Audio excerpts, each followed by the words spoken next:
ಯೇಸು ಕ್ರಿಸ್ತನ ಪರಿಶುದ್ಧವಾದಂಥ ನಾಮದಲ್ಲಿ ಎಲ್ಲ ಪ್ರೀತಿಯ ದೇವರ ಮಕ್ಕಳೇ ನಾವು ನಿಮ್ಮನ್ನು ವಂದಿಸುವನಾಗಿದ್ದೇವೆ. Heaven gospel church, heaven gospel prayer hall ವತಿಯಿಂದ ನಾವು ನಿಮ್ಮನ್ನು ಯೇಸು ಕ್ರಿಸ್ತನ ನಾಮದಲ್ಲಿ ನಾನು ನಿಮ್ಮನ್ನು ವಂದಿಸುವನಾಗಿದ್ದೇನೆ.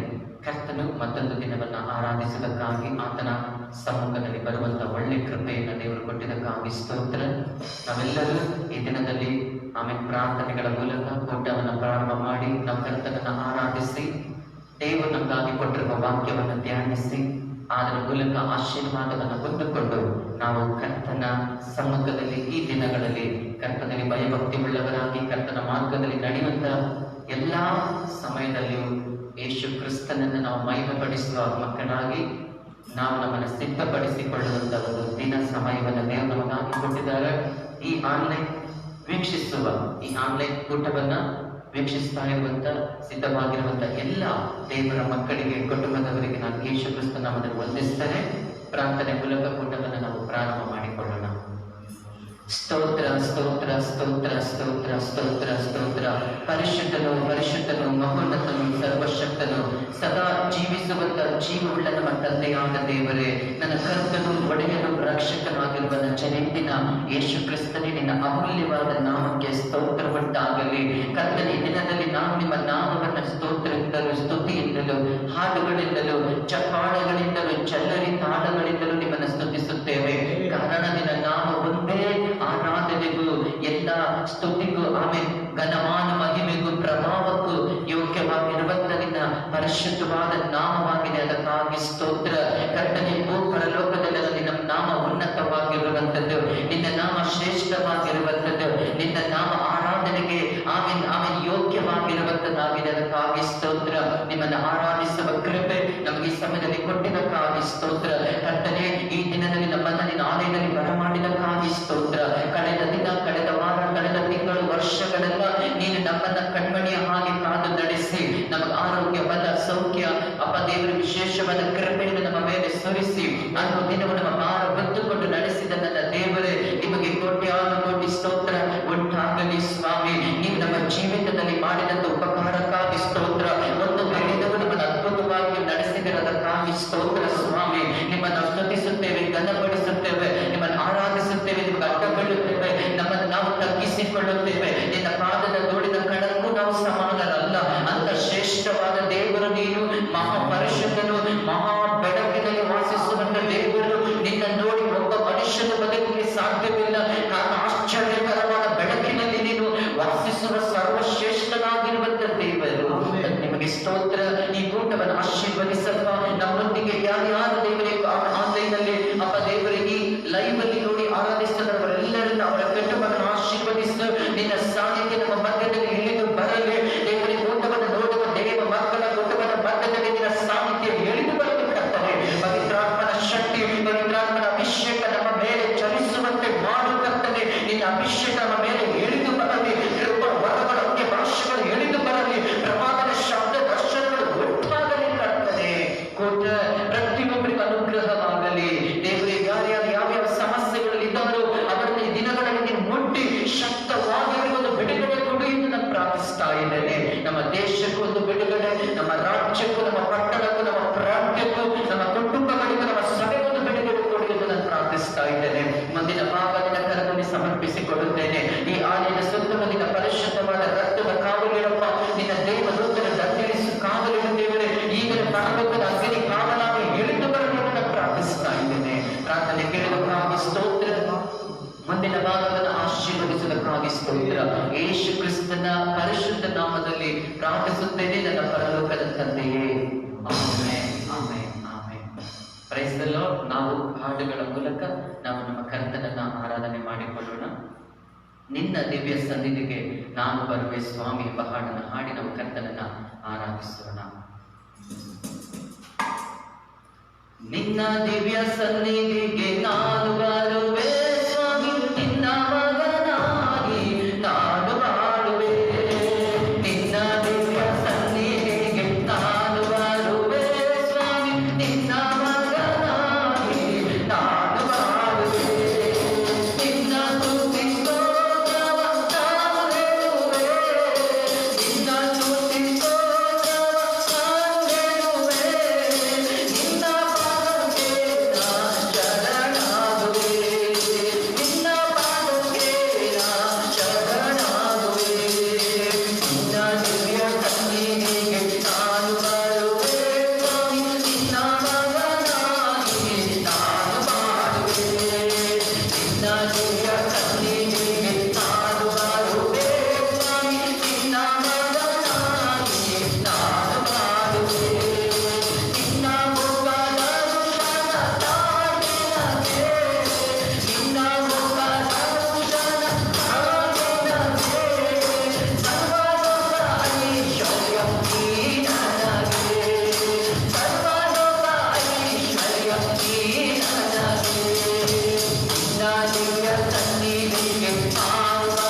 ಎಲ್ಲಿ ಇಬ್ಬರು ಮೂವರು ನನ್ನ ಹೆಸರಿನಲ್ಲಿ ಕೂಡಿ ಬರುತ್ತಾರೋ ಅಲ್ಲಿ ಅವರ ನಡುವೆ ನಾನಿರುತ್ತೇನೆ ಎಂಬುದಾಗಿ ನಿನ್ನ ದಿವ್ಯ ಸನ್ನಿಧಿಗೆ ನಾನು ಬರುವೆ ಸ್ವಾಮಿ.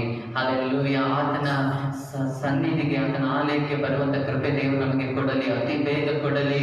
ನಾವೆಲ್ಲರೂ ಆತನ ಆಲಯದಲ್ಲಿ ಬಂದು ಸೇರಿ ಅವರನ್ನ ಒಟ್ಟಾಗಿ, ಸಹೋದರ ಸಹೋದರರು ಒಟ್ಟಾಗಿ ದೇವರನ್ನು ಆರಾಧಿಸುವಂತ ದಿನ ನಮಗೆ ಬೇಗ ಬರಲಿ ಎಂದು ನಂಬಿಕೆಯಿಂದ ನಾವು ಇವತ್ತು ಆರಾಧನೆ ಮಾಡೋಣ. ನಂಬಿಕೆ ಬೆಟ್ಟಗಳನ್ನ ಕದಲಿಸುವಂತದ್ದಾಗಿದೆ. ನಂಬಿಕೆ ಯೋರ್ದಾನ ಹೊಳೆಯನ್ನೇ ವಿಭಾಗ ಮಾಡುವಂತದ್ದಾಗಿದೆ. ನಂಬಿಕೆ ಸೆರೆಮನೆಯ ಬಾಗಿಲುಗಳನ್ನು ಮುರಿಯುವಂತದ್ದಾಗಿದೆ. ಕೋಟೆ ಕೊತ್ತಲುಗಳನ್ನು ಮುರಿಯುವಂತದ್ದಾಗಿದೆ. ನಂಬಿಕೆ ಇಡೋಣ. ಮತ್ತೊಂದು ಹಾಡನ್ನು ಹಾಡಿ ಕರ್ತನ ಆರಾಧಿಸೋಣ. ನನ್ನೇಸುವೆ ಓ ನನ್ನ ಪ್ರಭುವೇ, ಸ್ತುತಿಸಿ ನಾ ಕೊಂಡಾಡುವೆ.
ಜಯಘೋಷ ಮಾಡಿರಿ, ಕರ್ತನಿಗೆ ಜಯಘೋಷ ಮಾಡಿರಿ.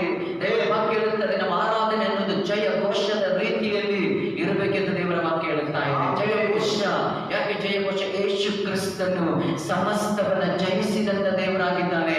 ಯೇಸು ಕ್ರಿಸ್ತನು ಪಾಪವನ್ನು, ಶಾಪಗಳನ್ನ, ಸೈತಾನನ ಸಕಲ ಕಾರ್ಯಗಳನ್ನ ಜಯಿಸಿ, ಮರಣಾಧಿಕಾರಿಯನ್ನ ಜಯಿಸಿ, ಆತನ ಲೋಕವನ್ನು ಜಯಿಸಿರುವಂತ ದೇವರು, ಸೈತಾನನ ಬಲವನ್ನ ಮುರಿದು ತನ್ನ ಮಕ್ಕಳಿಗೆ ಜಯವನ್ನು ಕೊಟ್ಟಿರುವಂತ ದೇವರು. ದೇವರು ಹೇಳ್ತಾ ಇದ್ದಾರೆ, ಯುದ್ಧದಿಂದ ನನ್ನ ಯುದ್ಧ ನನ್ನದು. ನಿನಗೆ ವಿರೋಧವಾಗಿದ್ದ ಜನಗಳಾಗಲಿ, ನಿನಗೆ ವಿರೋಧವಾಗಿರುವ ದುರಾತ್ಮಗಳಾಗಲಿ, ನಿನಗೆ ವಿರೋಧವಾಗಿ ನಿಂತ ಸೈತಾನ ಮೇಲೆ ನಿನಗೆ ಯುದ್ಧ ಇಲ್ಲ ಮಗನೇ, ನಾನು ಯುದ್ಧ ಮಾಡುತ್ತೇನೆ. ನಾವೇನ್ ಮಾಡ್ಬೇಕಂದ್ರೆ ಜಯಘೋಷ. ಯುದ್ಧ ಮಾಡುವುದಕ್ಕಲ್ಲ ದೇವರು ನಮ್ಮನ್ನ ಕರೆದಿರುವುದು, ಯುದ್ಧ ಮಾಡುವುದು ದೇವರು. ನಾವು ಯುದ್ಧದಲ್ಲಿ ಜಯಘೋಷವನ್ನು ಮಾಡುವವರಾಗಿರಬೇಕು. ದೇವರ ವಾಕ್ಯ ಉತ್ಸಾಹ ಧ್ವನಿಯಿಂದ ಆತನ ಸನ್ನಿಧಿಗೆ ಬಂದಿದೆ. ಯಾರು ದುಃಖದಿಂದ ಆಗಲಿ, ಸೋತವರಾಗಲಿ ಅಲ್ಲ, ಉತ್ಸಾಹ ಧ್ವನಿ ನಮ್ಮಲ್ಲಿ ಇರಬೇಕೆಂದು ದೇವರು ಹೇಳ್ತಾರೆ. ಯಾವಾಗ ದೇವರ ಸಮ್ಮುಖದಲ್ಲಿ ಬರ್ತೀವೋ, ಯಾವಾಗ ದೇವರನ್ನು ಆರಾಧಿಸೋದಕ್ಕೆ ನಾವು ಬರ್ತೀವೋ, ನಮ್ಮ ಬಾಯಲ್ಲಿ ಉತ್ಸಾಹದ ಧ್ವನಿಗಳು ಇರಬೇಕು. ದೇವರ ಬಗ್ಗೆ ಹೇಳುತ್ತಾ ಇದೆ, ಆತನೇ ನಮ್ಮ ದೇವರು, ನಮ್ಮನ್ನು ಉಂಟು ಮಾಡಿದ ದೇವರು, ನಾವು ಆತನ ಪ್ರಜೆಯು, ಆತನು ಪಾಲಿಸುವ ಹೆಣ್ಣು ಆಗಿದ್ದೇವೆ. ಕೀರ್ತನೆಯೊಡನೆ ಆತನ ಅಂಗಳಕ್ಕೆ ಬಂದಿದ್ದೇವೆ, ಕೃತಜ್ಞತಾ ಸ್ತುತಿಯಿಂದ ಆತನ ಮಂದಿರಕ್ಕೆ ಬಂದಿದ್ದೇವೆ. ಹಲ್ಲೆಲೂಯಾ. ದೇವರು ಒಳ್ಳೆಯವನು, ಆತನ ಕೃಪೆಯು ಶಾಶ್ವತವಾದದ್ದು. ಆತನ ನಾಮವನ್ನ ಕೊಂಡಾಡಿರಿ. ಆತನ ನಾಮ ಶಾಶ್ವತವಾಗಿರುವಂತೆ. ಭೂಮಿಯಲ್ಲಿರುವ ಎಲ್ಲಾ ನಾಮಗಳು ಬಿದ್ದು ಹೋಗುತ್ತೆ, ಎಲ್ಲರ ನಾಮಗಳು ಬಿದ್ದು ಹೋಗುತ್ತೆ. ಇವತ್ತು ಪ್ರಖ್ಯಾತವಾಗಿರುವ ಎಲ್ಲರ ಹೆಸರುಗಳು ಕೆಳಗಡೆ ಬೀಳುತ್ತೆ. ಆದರೆ ಉನ್ನತವಾಗಿ ಶಾಶ್ವತವಾಗಿ ಇರುವ ಒಂದೇ ಒಂದು ನಾಮ, ಅದು ಯೇಸು ಕ್ರಿಸ್ತನ ನಾಮ. ಆತನೇ ಅಲ್ಫ, ಆತನೇ ಒಮೆಗ, ಆತನೇ ಪ್ರಾರಂಭ, ಆತನೇ ಅಂತ್ಯ, ಆತನೇ ಉಂಟು ಮಾಡಿದವನು, ಆತನೇ ಸಮಾಪ್ತಿ ಮಾಡುವವನು, ತಿರುಗಿ ಅದನ್ನು ಕಟ್ಟುವುದಕ್ಕೆ ಶಕ್ತಿಯುಳ್ಳವನು ಯೇಸುವಾಗಿದ್ದಾನೆ. ಅಂತ ಉನ್ನತವಾದ ನಾಮವನ್ನು ಆರಾಧಿಸ್ತಾ ಇದ್ದೇವೆ. ನೀವು ಆರಾಧಿಸುವಾಗ, ನೀವು ಆತ್ಮದಲ್ಲಿ ತುಂಬಿ ಆರಾಧಿಸುವಾಗ ಒಂದು ಬಿಡುಗಡೆ ನೀನು ಅನುಭವಿಸ್ತಾ ಇರ್ತೀಯ. ಹಲ್ಲೆಲೂಯಾ. ಮತ್ತೊಂದು ಸಾರಿ ನಾವು ದೇವರನ್ನ ಆರಾಧನೆ ಮಾಡೋಣ. ಆಶ್ರಯವು ನೀನೇ ಏಸಯ್ಯ, ನನ್ನ ಆಧಾರವು ನೀನೇ ಏಸಯ್ಯ ಎಂಬ ಹಾಡನ್ನು ಆತ್ಮದಲ್ಲಿ ತುಂಬಿ ನಾವು ಕಣ್ಣುಗಳನ್ನು ಮುಚ್ಚಿ, ದೇವರ ವಾಕ್ಯ ಹೀಗೆ ಹೇಳುತ್ತಾ ಇದೆ, ನೀವು ನನ್ನನ್ನು ಹುಡುಕಿರಿ, ನಾನು ನಿಮಗೆ ಸಿಕ್ಕಬೇಕು. ಮನಪೂರ್ವಕವಾಗಿ ನೀವು ನನ್ನನ್ನು ಹುಡುಕಿದಾಗ ನೀವು ನನ್ನನ್ನು ಕಂಡುಕೊಳ್ಳುವಿರಿ. ಹಲ್ಲೆಲೂಯಾ. ಮನಪೂರ್ವಕವಾಗಿ ಆರಾಧಿಸುವಾಗ ದೇವರ ಸಾನ್ನಿಧ್ಯ ನಿನ್ನ ಮೇಲೆ ಇಳಿಯುವುದನ್ನು ನೀನು ಅನುಭವಿಸುತ್ತೀಯ. ಪವಿತ್ರ ಆತ್ಮನ ನಿನ್ನ ಮಧ್ಯದಲ್ಲಿ ಚಲಿಸುವುದನ್ನು ನೀನು ಕಾಣುತ್ತೀಯ. ಹಲ್ಲೆಲೂಯಾ. ಆರಾಧಿಸೋಣ ದೇವರನ್ನು. ಆಶ್ರಯವು ನೀನೇ ಏಸಯ್ಯ, ನನ್ನ ಆಧಾರವು ನೀನೇ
ಬಿಡಿಸುವೆನು.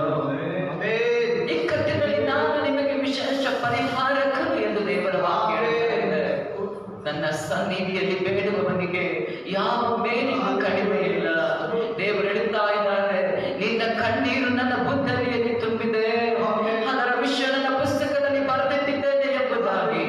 ಎಷ್ಟೋ ಜನ ದೇವ ಮಕ್ಕಳು ಇವತ್ತು ಯಜಮಾನರು ನನ್ನ ಕುಟುಂಬವನ್ನು ಕೈ ಬಿಟ್ಟಿದೆ, ಮಕ್ಕಳು ನಮ್ಮನ್ನು ಕೈ ಬಿಟ್ಟಿದೆ, ಕೆಲಸದಲ್ಲಿ ನಮ್ಮನ್ನು ಕೈ ಬಿಟ್ಟಿದ್ದಾರೆ, ಹಣಗಳು ಬರುತ್ತಾ ಇಲ್ಲ, ಸಂಬಳಗಳು ಬರುತ್ತಾ ಇಲ್ಲ, ಬಾಡಿಗೆ ಕಟ್ಟಕ್ಕಾಗ್ತಾ ಇಲ್ಲ, ಕುಟುಂಬ ನಡೆಸಕ್ಕಾಗ್ತಾ ಇಲ್ಲ ಎಂದು ದುಃಖ ಪಡುವ ದೇವ ಮಗುವೆ, ನಿನ್ನನ್ನು ಕರೆದಾಡಲು ಜೀವ ಸ್ವರೂಪನು, ಅದ್ಭುತ ಸ್ವರೂಪನಾದ ದೇವರು, ನೀನು ನಂಬಿಕೆಯಿಂದ ಇರುವುದಾದರೆ ನಿನಗಾಗಿ ಅದ್ಭುತಗಳನ್ನು ಮಾಡುವ ಬಾಗಿಲುಗಳನ್ನು ದೇವರು ತೆರೆಯುತ್ತಾರೆ. ನಾ ದೇವರು ಹೇಳ್ತಾರೆ, ಯಾರು ಮುಚ್ಚದ ಬಾಗಿಲನ್ನು ತೆರೆಯುವಂತದೆ ಎಂಬುದಾಗಿ. ಅವರು ಹೇಳ್ತಾರೆ, ನಾನೇ ನಿಮ್ಮ ಬಾಗಿಲು, ನನ್ನ ಮೂಲಕ ಹೊರಗೆ ಹೋಗೋದು ಹೊರಗೆ ಬರೋದು ಸುರಕ್ಷಿತವಾಗಿರುತ್ತಾನೆ, ಅವರು ಒಳ್ಳೆ ದೇವನ ಕಂಡುಕೊಳ್ಳುತ್ತಾನೆ ಎಂಬುದಾಗಿ. ಯೆಹೋವನು ನನ್ನ ಕುರುಬನು, ನಾನು ಕೊರತೆ ಪಡೆದು ಆತನ ಹಸಿರು ಹುಲ್ಲು ಕಾವಲಿಂದ ತಂಗಿಸುತ್ತಾನೆ, ವಿಶ್ರಾಂತಿಕರವಾದ ನೀರಿನ ಬಳಿಗೆ ಬರಮಾಡುತ್ತಾನೆ. ನಮ್ಮನ್ನು ಕರೆದಾದ ದೇವರು ನಂಬಿಗಸ್ತನು. ದೇವ ಮಗುವೆ, ನಿನ್ನನ್ನು ಕರೆದವರು ಮನುಷ್ಯರಲ್ಲ, ನಿನ್ನನ್ನು ಕರೆದದು ಯಾವ ಸೇವಕರಲ್ಲ, ನಿನ್ನನ್ನು ಕರೆದದು ಯಾವ ಸಹೋದರ ಸಹೋದರಿ ಅಲ್ಲ, ನಿನ್ನನ್ನು ಕರೆದಾತನು ಸೃಷ್ಟಿಕರ್ತನಾದ ದೇವ, ನಿನ್ನನ್ನು ಕರೆದಾತನು ಭೂಪರಲೋಕದ ಒಡೆಯನು, ನಿನ್ನನ್ನು ಕರೆದಾತನು ಸಕಲ ಅಧಿಕಾರವುಳ್ಳವನು, ನಿನ್ನನ್ನು ಕರೆದಾತನು ನಿನ್ನ ಕೈ ಹಿಡಿದು ನಡೆಸಕ್ಕೆ ಶಕ್ತನಾಗಿರುವಂತ ದೇವ, ನಿನ್ನನ್ನು ಕರೆದಾತ ನಿನ್ನನ್ನು ಕೈ ಬಿಡುವುದಕ್ಕಲ್ಲ, ಪ್ರತಿಯೊಂದು ಸನ್ನಿವೇಶದಲ್ಲಿ ಪರಿಸ್ಥಿತಿಯಲ್ಲಿಯೂ ದೇವರು ನಿನ್ನನ್ನು ಕೈ ಹಿಡಿದು ನಡೆಸುತ್ತಾರೆ. ನೀನು ಭಯಪಡಬೇಡ. ದೇವರ ವಾಕ್ಯ ಇರುತ್ತಾ ಇದೆ, ಯೆಶಾಯ 46ನೇ ಅಧ್ಯಾಯದಲ್ಲಿ, ನೀನು ಭಯಪಡಬೇಡ, ನಾನು ನಿನ್ನ ಸಂಗಡ ಇದ್ದೇನೆ. ದೇವರು ನಿನ್ನ ಸಂಗಡ ಇದ್ದಾರೆ, ನೀನು ಭಯಪಡಬೇಡ. ದೇವರು ನಿನ್ನನ್ನು ನಡೆಸುವಾತನಾಗಿದ್ದಾನೆ. ಹಲ್ಲೆಲೂಯ. ಮತ್ತೊಂದು ಹಾಡನ್ನು ಹಾಡಿ, ಕೊನೆಯದಾಗಿ ಒಂದು ಹಾಡನ್ನು ಹಾಡಿ ನಾವು ಕರ್ತನನ್ನ ಆರಾಧನೆ ಮಾಡಿಕೊಳ್ಳೋಣ. ನನ್ನ ಒಳ್ಳೆ ಪಾಲು ನೀವೇ ಸಯ್ಯ, ನಿನಗಿಂತ ದೇವರು ಬೇರಯ್ಯ. ನನ್ನ ಒಳ್ಳೆ ಪಾಲು ನೀವೇ ಸಯ್ಯ, ನಿನಗಿಂತ ದೇವರು ಬೇರಯ್ಯ. ನಿನ್ನ ಪಾದಕ್ಕೆ ಮುತ್ತಿಡುವೆ, ನಿನ್ನನ್ನೇ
ಸಲ್ಲಿಸೋಣ.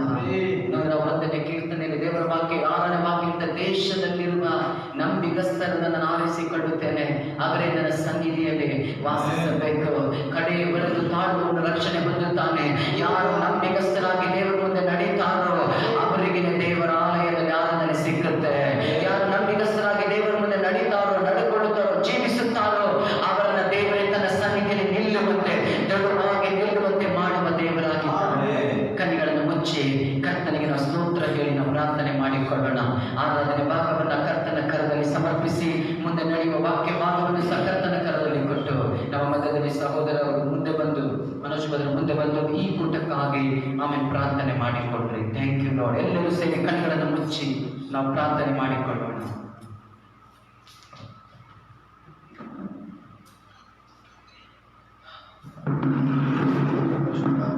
ಸ್ತೋತ್ರಮಯ್ಯ, ಹಾಲೆಲೂಯ, ಹಾಲೆಲೂಯ, ಹಾಲೆಲೂಯ. ಸ್ತೋತ್ರ ಪರಿಶುದ್ಧಾತ್ಮನೇ, ಮುಂಜಾನೆ ವೇಳೆಯಲ್ಲಿ ಸ್ವಾಮಿ ಪರಿಶುದ್ಧಾತ್ಮನೇ, ಮನೆಯಲ್ಲಿ ಸ್ವಾಮಿ ಕೂಡಿರುವಂತಹ ಒಂದೊಂದು ಮಕ್ಕಳನ್ನು ಸಹ ಸ್ವಾಮಿ ಆಶೀರ್ವದಿಸು ಪರಿಶುದ್ಧಾತ್ಮನೇ. ಅವರು ಸ್ವಾಮಿ ಲಾಕ್ಡೌನ್ ದಿವಸಗಳಲ್ಲಿ ಸ್ವಾಮಿ ಚರ್ಚಿಗೆ ಬಾರದಂತೆ ಸ್ವಾಮಿ ಪರಿಶುದ್ಧಾತ್ಮನೇ, ಅವರು ಸ್ವಾಮಿ ಮನೆಯಲ್ಲೇ ಸ್ವಾಮಿ ವಾಕ್ಯವನ್ನು ಕೇಳುವಾಗ ಪರಿಶುದ್ಧಾತ್ಮನೇ ಅವರ ಮನೆಯಲ್ಲಿ ಸ್ವಾಮಿ ಅದ್ಭುತ ಕಾರ್ಯಗಳು ನಡೆಯಲಿ ಪರಿಶುದ್ಧಾತ್ಮನೇ. ಯಾರು ಅನಾರೋಗ್ಯದಲ್ಲಿ ಇದ್ದಾರೆ ಸ್ವಾಮಿ ಅವರನ್ನು ಬಿಡುಗಡೆ ಕೊಡುವಾಗಲೇ ನಿಮಗೆ ಸ್ತೋತ್ರ ಪರಿಶುದ್ಧಾತ್ಮನೇ. ಅವರು ಸ್ವಾಮಿ ಅದೇ ರೀತಿಯಲ್ಲಿ ಸ್ವಾಮಿ ಅವರಿಗೆ ಮನೆಗೆ ಬೇಕಾದಂತಹ ಸಕಲ ವಸ್ತುಗಳನ್ನು ಸ್ವಾಮಿ ನೀನು ನೀಡುವಾಗಲಾಗಿದೆಯ ಪರಿಶುದ್ಧಾತ್ಮನೆ. ಬಲಪಡಿಸೋದಕ್ಕಾಗಿ ನಿಮಗೆ ಸ್ತೋತ್ರ ಪರಿಶುದ್ಧಾತ್ಮನೆ. ಅದೇ ರೀತಿಯಲ್ಲಿ ಸ್ವಾಮಿ ವಾಕ್ಯ ನೀಡುವಂತಹ ಪಾಸ್ಟರ್ ಸಹ ಸ್ವಾಮಿ ಕೈಗೊಪ್ಪಿಸಿಕೊಡುತ್ತೇನೆ ಸ್ವಾಮಿ. ವಾಕ್ಯದ ಮುಖಾಂತರ ಸ್ವಾಮಿ ಯಾರು ಪಾಪದಲ್ಲಿ ನಡೆಯುತ್ತಿದ್ದಾರೆ ಪರಿಶುದ್ಧಾತ್ಮನೆ, ಸ್ತೋತ್ರ ಸ್ತೋತ್ರ ಸ್ತೋತ್ರ. ಅವರು ಸ್ವಾಮಿ ಪಾಪದಿಂದ ಬಿಡುಗಡೆ ಉಂಟಾಗಲಿ ಸ್ವಾಮಿ. ಅವರು ಸ್ವಾಮಿ ಯಾರು ರೋಗದಿಂದ ಬಳಲುತ್ತಿದ್ದಾರೆ ಪರಿಶುದ್ಧಾತ್ಮನೆ, ವಾಕ್ಯದ ಮುಖಾಂತರ ಸ್ವಾಮಿ ಬಿಡುಗಡೆ ಉಂಟಾಗಲಿ ಸ್ವಾಮಿ. ಆ ರೀತಿ ಮಾಡಿದಕ್ಕಾಗಿ ನಿಮಗೆ ಕೋಟಿ ಸ್ತೋತ್ರ ಪರಿಶುದ್ಧಾತ್ಮನೆ. ಅವರು ಸ್ವಾಮಿ ಇಲ್ಲಿ ಇಬ್ಬರು ಮೂವರು ಸೇರುತ್ತಾರೆ ಸ್ವಾಮಿ ನಮ್ಮ ಮಧ್ಯದಲ್ಲಿ ಇರುವಾಗಲೇ ನಿಮಗೆ ಸ್ತೋತ್ರ ಪರಿಶುದ್ಧಾತ್ಮನೆ.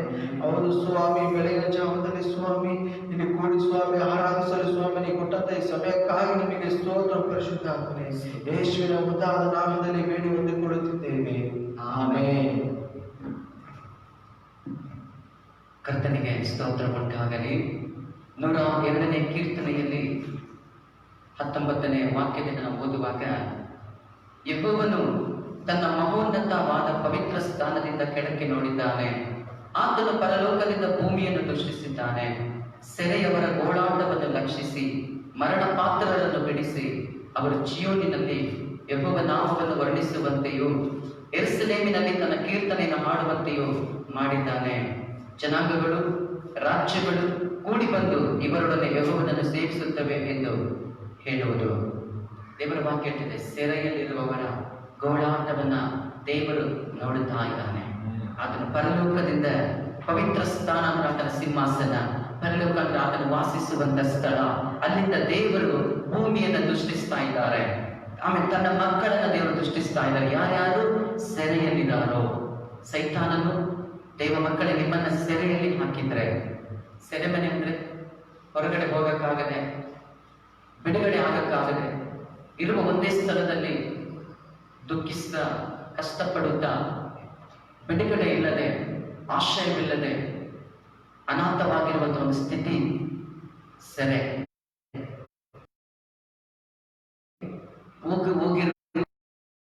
ಅಲ್ಲಿರುವ ಕೈದಿಗಳ ನೋಡಿ ನಮ್ಗೆ ಅರ್ಥ ಆಗುತ್ತೆ ಅವ್ರು ಯಾವ ರೀತಿಯಾದಂತಹ ಒಂದು ಹೋರಾಟದ ಸಮಸ್ಯೆ. ಸೆರೆ ಸೈತಾನನು ಅನೇಕ ಚಿನ್ನಗಳನ್ನ ಒಂದು ಸೆರೆಯಲ್ಲಿ ಹಾಕಿದ್ದಾನೆ. ಅದರಿಂದ ಹೊರಗಡೆ ಬರಕ್ಕಾಗ್ತಾ ಇಲ್ಲ. ಅದು ರೋಗ ಎಂಬ ಸೆರೆ ಇರಬಹುದು, ಸಾಲ ಎಂಬ ಸೆರೆ ಇರಬಹುದು, ಪ್ರಾರ್ಥನೆ ಮಾಡಕ್ಕಾಗದೆ, ಆರಾಧಿಸಕ್ಕಾಗದೆ, ದೇವರ ವಾಕ್ಯವನ್ನು ಓದಕ್ಕಾಗದೆ, ದೇವರ ವಾಕ್ಯವನ್ನು ಕೈಗೊಂಡು ನಡೆಯಕ್ಕಾಗದೆ, ಪರಿಶುದ್ಧವಾದ ಜೀವಿತವನ್ನು ಜೀವಿಸಕ್ಕಾಗದೆ, ಸೇವಕರ ಮಾತಿಗೂ ದೇವರ ವಾಕ್ಯಕ್ಕೂ ಕೈಗೊಂಡು ನಡೆಯಕ್ಕಾಗದೆ, ಸಭೆಗೆ ವಿಧೇಯರಾಗದೆ, ವಾಕ್ಯಕ್ಕೆ ವಿಧೇಯರಾಗದೆ ನಡೀತಾ ಇರುವ ಒಂದು ಬಂಧನದಲ್ಲಿ ಸೈತಾನ ನಿಮ್ಮನ್ನು ಇಟ್ಟಿರಬಹುದು. ಕೆಲಸದ ವಿಷಯದಲ್ಲಿ ಒಂದು ಸೆರೆ, ಕುಟುಂಬ ವಿಷಯದಲ್ಲಿ ಒಂದು ಸೆರೆಯಲ್ಲಿ ಸೈತಾನ ಅಂದ್ರೆ ಬಿಟ್ಟು ಕಡೆ ಆಗದೇ ಇರುವ ಒಂದು ವಿಷಯಗಳಿಗೆ ದೇವರು ಹೇಳ್ತಿದ್ದಾರೆ, ನಾನು ಪರಲೋಕದಿಂದ ಬಾಗಿ ನೋಡಿ ಅವರನ್ನು ದೃಷ್ಟಿಸ್ತಾ ಇದ್ದೇನೆ, ಸೆರೆಯವರ ಗೋಳಾಟವನ್ನು ನೋಡ್ತಾ ಇದ್ದೇನೆ. ಅಷ್ಟು ಮಾತ್ರವಲ್ಲ, ಮರಣ ಪಾತ್ರರನ್ನು ನಾನು ಬಿಡಿಸ್ತೇನೆ ಎಂಬುದಾಗಿ. ಇವತ್ತು ಎಷ್ಟೋ ಜನ ಮರಣ ಭಯದಲ್ಲಿ ಜೀವಿಸ್ತಾ ಇದೆ. ನನ್ನ ಮೇಲೆ ಕೊರೋನಾ ಬಂದ್ರೆ ನಾನು ಮರಣ ಹೊಂದುತ್ತೀನೇನೋ ಎಂದು ಹೊರಗಡೆ ಹೋಗಕ್ಕಾಗದೆ, ಜನಗಳ ಜೊತೆ ಸೇರಕ್ಕಾಗದೆ, ಅನೇಕ ಜನರು ತನ್ನ ಜೀವ ಎಲ್ಲಿ ಹೊರಟೋಗುತ್ತೋ, ನಾನು ಸತ್ತರೆ ಕುಟುಂಬ ಅನಾಥವಾಗುತ್ತೆ, ಹೆಂಡತಿ ಮಕ್ಕಳು ಅನಾಥವಾಗುತ್ತೆ, ಮಕ್ಕಳು ಅನಾಥವಾಗುತ್ತೆ, ಏನಾಗುತ್ತೆ ಎಂದು ಅನೇಕ ಜನ ಮರಣ ಭಯದಲ್ಲಿ ಇವತ್ತು ಜೀವಿಸ್ತಾ ಇದ್ದಾರೆ. ದೇವರು ಹೇಳ್ತಿದ್ದಾರೆ, ಅವರ ಮರಣ ಪಾತ್ರರನ್ನು ನಾನು ಬಿಡಿಸ್ತೇನೆ ಎಂಬುದಾಗಿ. ದೇವರ ಜೀವನಿನಲ್ಲಿ ಆತನ ಆಲಯದಲ್ಲಿ ಆತನ ನಾಮವನ್ನು ವರ್ಣಿಸುವಂತೆ, ದೇವರು ನಮಗೆ ಬಿಡುಗಡೆ ಕೊಡುವಾಗ, ಅದ್ಭುತಗಳನ್ನು ಮಾಡುವಾಗ ಆತನ ನಾಮವನ್ನು ನಾವು ಸಭೆಗಳನ್ನು ವರ್ಣಿಸುವಂತೆ, ಮತ್ತೆ ದೇವರ ಯೆರೂಸಲೇಮಿನಲ್ಲಿ ಆತನ ಕೀರ್ತನೆಯನ್ನು ಹಾಡುವಂತೆ, ದೇವರ ಆಲಯದಲ್ಲಿ ಒಂದು ಹಾಡುಗಳನ್ನು ಹಾಡುವಂತೆ ದೇವರು ನಮಗೆ ಕೃಪೆ ಕೊಡುತ್ತಾರೆ ಎಂದು ದೇವರ ವಾಕ್ಯ ಹೇಳುತ್ತಾ ಇದೆ. ಆದರೆ ಅವನೆಷ್ಟು ಒಳ್ಳೆಯ ದೇವರಾಗಿದ್ದಾರೆ. ಇವತ್ತು ವಿಶೇಷವಾಗಿ ದೇವರು ನಮಗಾಗಿ ಕೊಟ್ಟಂತ ವಾಕ್ಯ ಬಹಳ ದಿನಗಳಿಂದ ನನ್ನೊಂದಿಗೆ ದೇವರು ಮಾತಾಡ್ತಾ ಇತ್ತು. ಈ ವಾಕ್ಯವನ್ನ ಇವತ್ತು ದೇವರು ನಮ್ಮೊಂದಿಗೆ ಮಾತಾಡಕ್ಕೆ ಹೋಗ್ತಾ ಇದ್ದಾರೆ. ನಾನು ಹಂಚಿಕೊಳ್ಳಕ್ಕೆ ಇಷ್ಟಪಡುತ್ತೇನೆ. ಓದಿಕೊಳ್ಳೋಣ. ಮತ್ತಾಯನು ಬರೆದ ಸುವಾರ್ತೆ 24ನೇ ಅಧ್ಯಾಯ, ಅದರಲ್ಲಿ 10ನೇ ವಾಕ್ಯದಿಂದ ನಾವು ಓದಿಕೊಳ್ಳೋಣ. 10ನೇ ವಾಕ್ಯದಿಂದ 14ನೇ ವಾಕ್ಯದ ತನಕ. ಒಬ್ಬರ ಮೇಲೊಬ್ಬರು ದ್ವೇಷ ಮಾಡುವುದು, ಬಹುಮಂದಿ ಸುಳ್ಳು ಪ್ರವಾದಿಗಳು. 10ನೇ ವಾಕ್ಯದಿಂದ. ಆಗ ಅನೇಕರು ಹಿಂಜರಿದು ಒಬ್ಬರನ್ನೊಬ್ಬರು ಹಿಡುಕೊಳ್ಳುವರು. ಒಬ್ಬರ ಮೇಲೊಬ್ಬರು. ನಾವು 9ನೇ ವಾಕ್ಯದಿಂದ ಓದ್ಕೊಂತ ಬಂದ್ರೆ 9ನೇ ವಾಕ್ಯ, ಆಗ ನಿಮ್ಮನ್ನು ಉಪದ್ರವಕ್ಕೆ ಒಪ್ಪಿಸಿಕೊಳ್ಳುವರು. ನನ್ನ ಹೆಸರಿನ ನಿಮಿತ್ತ ಅಂದ್ರೆ ಯೇಸು ಕ್ರಿಸ್ತನ ಹೆಸರಿನ ನಿಮಿತ್ತ ನಿಮ್ಮನ್ನು ಎಲ್ಲ ಜನಾಂಗಗಳವರು ಹಾಗೆ ಮಾಡುವರು. ಆಗ ಅನೇಕರು ಹಿಂಜರಿದು ಒಬ್ಬರನ್ನೊಬ್ಬರು ಹಿಡುಕೊಳ್ಳುವರು. ಒಬ್ಬರ ಮೇಲೊಬ್ಬರು ದ್ವೇಷ ಮಾಡುವರು. ಬಹುಮಂದಿ ಸುಳ್ಳು ಪ್ರವಾದಿಗಳು ಸಹ ಎದ್ದು ಅನೇಕರನ್ನು ಮೋಸಗೊಳಿಸುವರು. ಇದಲ್ಲದೆ ಅಧರ್ಮವು ಹೆಚ್ಚಾಗುವುದರಿಂದ ಬಹು ಜನರ ಪ್ರೀತಿಯು ತಣ್ಣಗಾಗಿ ಹೋಗುವುದು. ಆದರೆ ಕಡೆಯವರೆಗೂ ತಾಳುವವನು ರಕ್ಷಣೆ ಹೊಂದುವನು. ಆಮೆನ್. ಇವತ್ತು ದೇವರು ಕೊಟ್ಟಂತ ವಾಕ್ಯ, ಇದಲ್ಲದೆ ಅಧರ್ಮವು ಹೆಚ್ಚಾಗುವುದರಿಂದ, ಅಧರ್ಮವು ಏನಾಗುತ್ತಂದ್ರೆ ಲೋಕದಲ್ಲಿ ಅಧರ್ಮವು ಹೆಚ್ಚಾಗುವುದರಿಂದ ಬಹು ಜನರ ಪ್ರೀತಿಯು ತಣ್ಣಗಾಗಿ ಹೋಗುತ್ತೆ. ಮತ್ತೆ ಕಡೆಯವರೆಗೂ ತಾಳುವವನು ರಕ್ಷಣೆಯನ್ನು ಹೊಂದಿಕೊಳ್ಳುತ್ತಾನೆ. ಕ್ರೈಸ್ತಲ್ಲ, ಹಲ್ಲೆಲೂಯಾ. ಇವತ್ತು ಲೋಕದಲ್ಲಿ ಬಡವನು ಜೀವಿಸಕ್ಕೆ ಆಗದೆ ಇರುವ ಒಂದು ಪರಿಸ್ಥಿತಿ ಬಂದು ಒದಗಿದೆ. ಹಣ ಇಲ್ಲದೆ ಇರುವವನು ಜೀವಿಸಕ್ಕಾಗದ ಒಂದು ಸ್ಥಿತಿ ನಮ್ಮ ದೇಶ ಬಂದು ನಿಂತಿದೆ. ಹಣ ಇಲ್ಲದೆ ಇರುವವನು ಅವನು ಒಂದೇ ದರೋಡೆ ಮಾಡಬೇಕು, ಇಲ್ಲ ಅಂದ್ರೆ ಅವನು ಸಾಯಬೇಕು. ಕಾರಣ ಅವನಿಗೆ ದುಡಿದ್ರನ್ನೇ ಇವತ್ತು ಅವನಿಗೆ ಮನೆಗೆ ಹೋಗಿ ಊಟ ಮಾಡಕ್ಕೆ ಸಾಧ್ಯ, ಹೆಂಡತಿ ಮಕ್ಕಳು ಊಟ ಮಾಡಕ್ಕೆ ಸಾಧ್ಯ. ಆದ್ರೆ ಒಂದು ದುಡಿಮೆ ಇಲ್ಲ, ಕೆಲಸ ಇಲ್ಲ, ಸಂಬಳ ಇಲ್ಲ, ಬಾಡಿಗೆ ಕಟ್ಟಕ್ಕಾಗ್ತಾ ಇಲ್ಲ, ರೇಷನ್ ತರಕ್ಕಾಗ್ತಾ ಇಲ್ಲ, ಮಕ್ಕಳನ್ನು ನೋಡಕ್ಕಾಗ್ತಾ ಇಲ್ಲ, ಅವರ ಮನೆಯಲ್ಲಿ ಯಾರಾದ್ರೂ ಹುಷಾರಿಲ್ಲದೆ ಇರೋರು ಇದ್ರೆ ಅವರಿಗೆ ಆಮೇಲೆ ಮೆಡಿಸಿನ್ ಕೊಡಿಸಕ್ಕಾಗ್ತಾ ಇಲ್ಲ, ಬಟ್ಟೆ ತರಕ್ಕಾಗ್ತಾ ಇಲ್ಲ. ಅನೇಕವಾದ ಒಂದು ಕಷ್ಟದಲ್ಲಿ ಇವತ್ತು ಲೋಕ, ಮುಖ್ಯವಾಗಿ ನಮ್ಮ ದೇಶ, ಇನ್ನು ಮುಖ್ಯವಾಗಿ ನಮ್ಮ ರಾಜ್ಯ ಜೀವಿಸ್ತಾ ಇದೆ. ಈ ದಿನಗಳಲ್ಲಿ ದೇವ ಮಗುವೆ ನಮಗೂ ನಿಮಗೂ ಯೇಸು ಕ್ರಿಸ್ತನ ಹೇಳ್ತಾ ಇದ್ದಾರೆ, ಲೋಕದಲ್ಲಿ ಅಧರ್ಮ ಹೆಚ್ಚಾಗುವುದರಿಂದ, ಅಂದ್ರೆ ದೇಶದಲ್ಲಿ ನೀತಿ ನ್ಯಾಯಗಳು ಇರೋದಿಲ್ಲ, ಸತ್ಯತೆ ಪ್ರಾಮಾಣಿಕತೆ ಇರೋದಿಲ್ಲ, ನಂಬಿಕಸ್ತಿಕೆ ಇರೋದಿಲ್ಲ.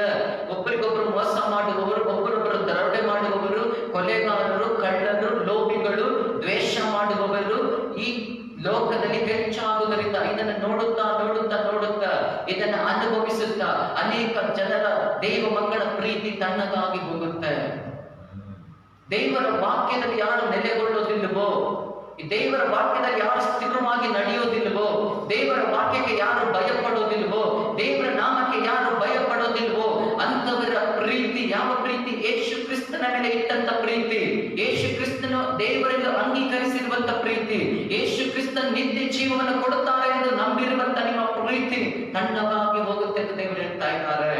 ಈ ಕಡೆ ದಿನದಲ್ಲಿ ನಾವು ನೋಡುವಾಗ ದಿನದಿಂದ ದಿನಕ್ಕೆ ರೋಗಿಗಳು ಹೆಚ್ಚಾಗುತ್ತಾ ಇದೆ, ಸಾಯುವವರು ಹೆಚ್ಚಾಗುತ್ತಾ ಇದೆ.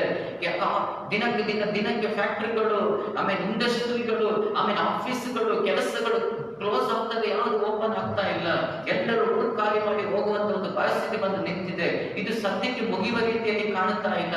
ಆದರೆ ಈ ದಿನಗಳಲ್ಲಿ ಅನೇಕ ಜನರು ಭಯಪಟ್ಟಿದ್ದಾರೆ, ನಾವು ಹೇಗೆ ಜೀವಿಸೋದು ಎಂಬುದಾಗಿ. ಅದಕ್ಕೆ 101ನೇ ಕೀರ್ತನೆ 6ನೇ ವಾಕ್ಯ ಹೀಗೆ ಹೇಳುತ್ತಾ ಇದೆ, ದೇಶದಲ್ಲಿ ನಂಬಿಗಸ್ತರನ್ನು ಆರಿಸಿಕೊಳ್ಳುತ್ತೇನೆ, ಅವರೇ ನನ್ನ ಸನ್ನಿಧಿಯಲ್ಲಿ ವಾಸಿಸಬೇಕು. ನೀನು ಇವತ್ತು ನಂಬಿಗಸ್ತನಾಗದೆ ಹೋದರೆ, ದೇವರ ವಾಕ್ಯವನ್ನು ಸ್ಥಿರವಾಗಿ ಹಿಡಿಯದೆ ಹೋದರೆ, ಯೇಸು ಕ್ರಿಸ್ತನ ಮೇಲೆ ಸ್ಥಿರವಾದ ನಂಬಿಕೆಯನ್ನು ನೀನು ಇಡದೆ ಹೋದರೆ, ಇದೇ ಒಂದು ಪರಿಸ್ಥಿತಿ ನಮ್ಮ ಮೇಲೆ ಬರುವಂತ ಅವಕಾಶಗಳಿದೆ.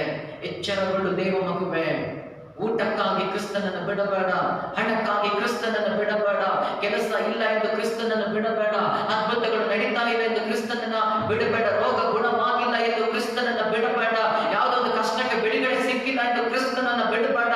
ನೀನು ನಂಬು, ನನ್ನ ದೇವರು ಲೋಕವನ್ನೇ ಜಯಿಸಿದಂತ ದೇವರು, ಆತನ ಮರಣವನ್ನು ಜಯಿಸಿದಂತ ದೇವರು, ಆತನ ಮರಣಾಧಿಕಾರಿ ತಲೆಯನ್ನು ಚಚ್ಚಿದಂತ ದೇವರು, ಅವರಿಗೆ ಅಸಾಧ್ಯವಾದದ್ದು ಯಾವುದೂ ಇಲ್ಲ.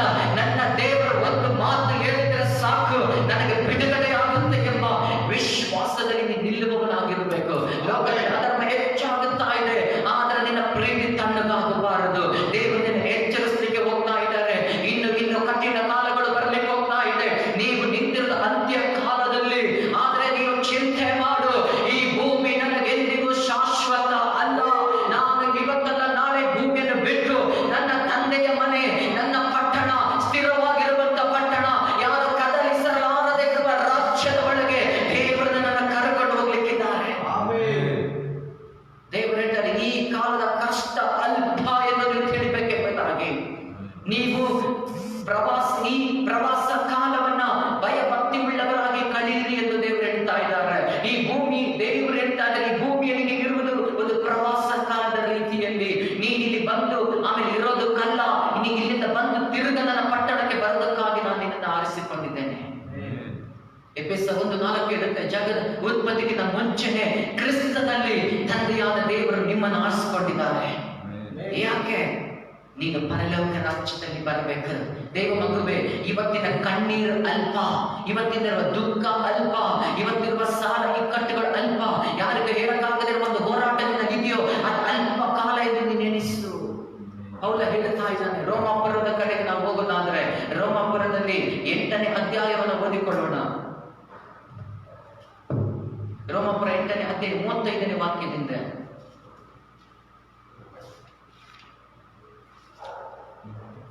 ರೋಮಾಪುರ 8ನೇ ಅಧ್ಯಾಯ 35ನೇ ವಾಕ್ಯದಿಂದ ಓದಿಕೊಳ್ಳೋಣ. ರೋಮಾಪುರ 8ನೇ ಅಧ್ಯಾಯ 35ನೇ ವಾಕ್ಯ ಹೀಗೆ ಹೇಳ್ತದೆ, ಕ್ರಿಸ್ತನ ಪ್ರೀತಿಯಿಂದ ನಮ್ಮನ್ನು ಅಗಲಿಸುವವರು ಯಾರು? ಹಲ್ಲೆಲೂಯಾ. ಕ್ರಿಸ್ತನ ಪ್ರೀತಿಯಿಂದ ನಮ್ಮನ್ನು ಅಗಲಿಸುವವರು ಯಾರು? ಕಷ್ಟವೋ, ಸಂಕಟವೋ, ಹಿಂಸೆಯೋ, ಅನ್ನ ಇಲ್ಲದಿರುವುದು, ವಸ್ತ್ರವಿಲ್ಲದಿರುವುದು, ಗಂಡಾಂತರವೋ, ಖಡ್ಗವೋ. ಹಲ್ಲೆಲೂಯಾ. ದೇವರ ವಾಕ್ಯ ಹೇಳ್ತದೆ, ಯೇಸು ಕ್ರಿಸ್ತನಲ್ಲಿ ನಾನು ಇಟ್ಟಂತ ಪ್ರೀತಿಯಿಂದ ನನ್ನನ್ನ ಅಗಲಿಸುವವರು ಯಾರು? ಅದು ಏನು? ಕಷ್ಟವೋ, ಕಷ್ಟ ಬಂದ್ರು, ಸಂಕಟಗಳು ಬಂದ್ರು, ಹಿಂಸೆ ಬಂದ್ರು, ಅನ್ನ ಇಲ್ಲದಿದ್ರು, ವಸ್ತ್ರ ಇಲ್ಲದಿದ್ರು, ಗಂಡಾಂತರಗಳು ಬಂದ್ರು, ನನಗಾಗಿ ಖಡ್ಗಗಳು ಕಾದಿದ್ರು, ಯೇಸು ಕ್ರಿಸ್ತನ ಪ್ರೀತಿಯಿಂದ ನನ್ನನ್ನು ಅಗಲಿಸಕ್ಕಾಗಲ್ಲ. ಮತ್ತೆ ಯೇಸು ಕ್ರಿಸ್ತನ ನನ್ನ ಮೇಲೆ ಇಟ್ಟಂತ ಪ್ರೀತಿಯಿಂದ ನನ್ನ ಅಗಲಿಸಕ್ಕಾಗೋದಿಲ್ಲ. ಕ್ರೈಸ್ತಲ್ಲ, ಇವತ್ತು ನಮಗೆ ಕಷ್ಟ ಇಲ್ವಾ? ಸಂಕಟಗಳು ಇಲ್ವಾ? ಹಿಂಸೆಗಳು ಇಲ್ವಾ? ದೇವರ ವಾಕ್ಯ ಹೇಳುತ್ತದೆ, ಅನ್ನ, ವಸ್ತ್ರ, ಇಂಥ ಒಂದು ಹೋರಾಟ ಇವತ್ತು ನಮ್ಮ ದೇಶದಲ್ಲಿ ಬಂದಿಲ್ವಾ? ಆದರೆ ಪೌಲ ಹೇಳ್ತಾ ಇದ್ದಾನೆ, ಯೇಸು ಕ್ರಿಸ್ತನಲ್ಲಿ ಇಟ್ಟಂತ ಪ್ರೀತಿಯಿಂದ ಅದನ್ನ ಅಗಲಿಸಕ್ಕಾಗೋದಿಲ್ಲ.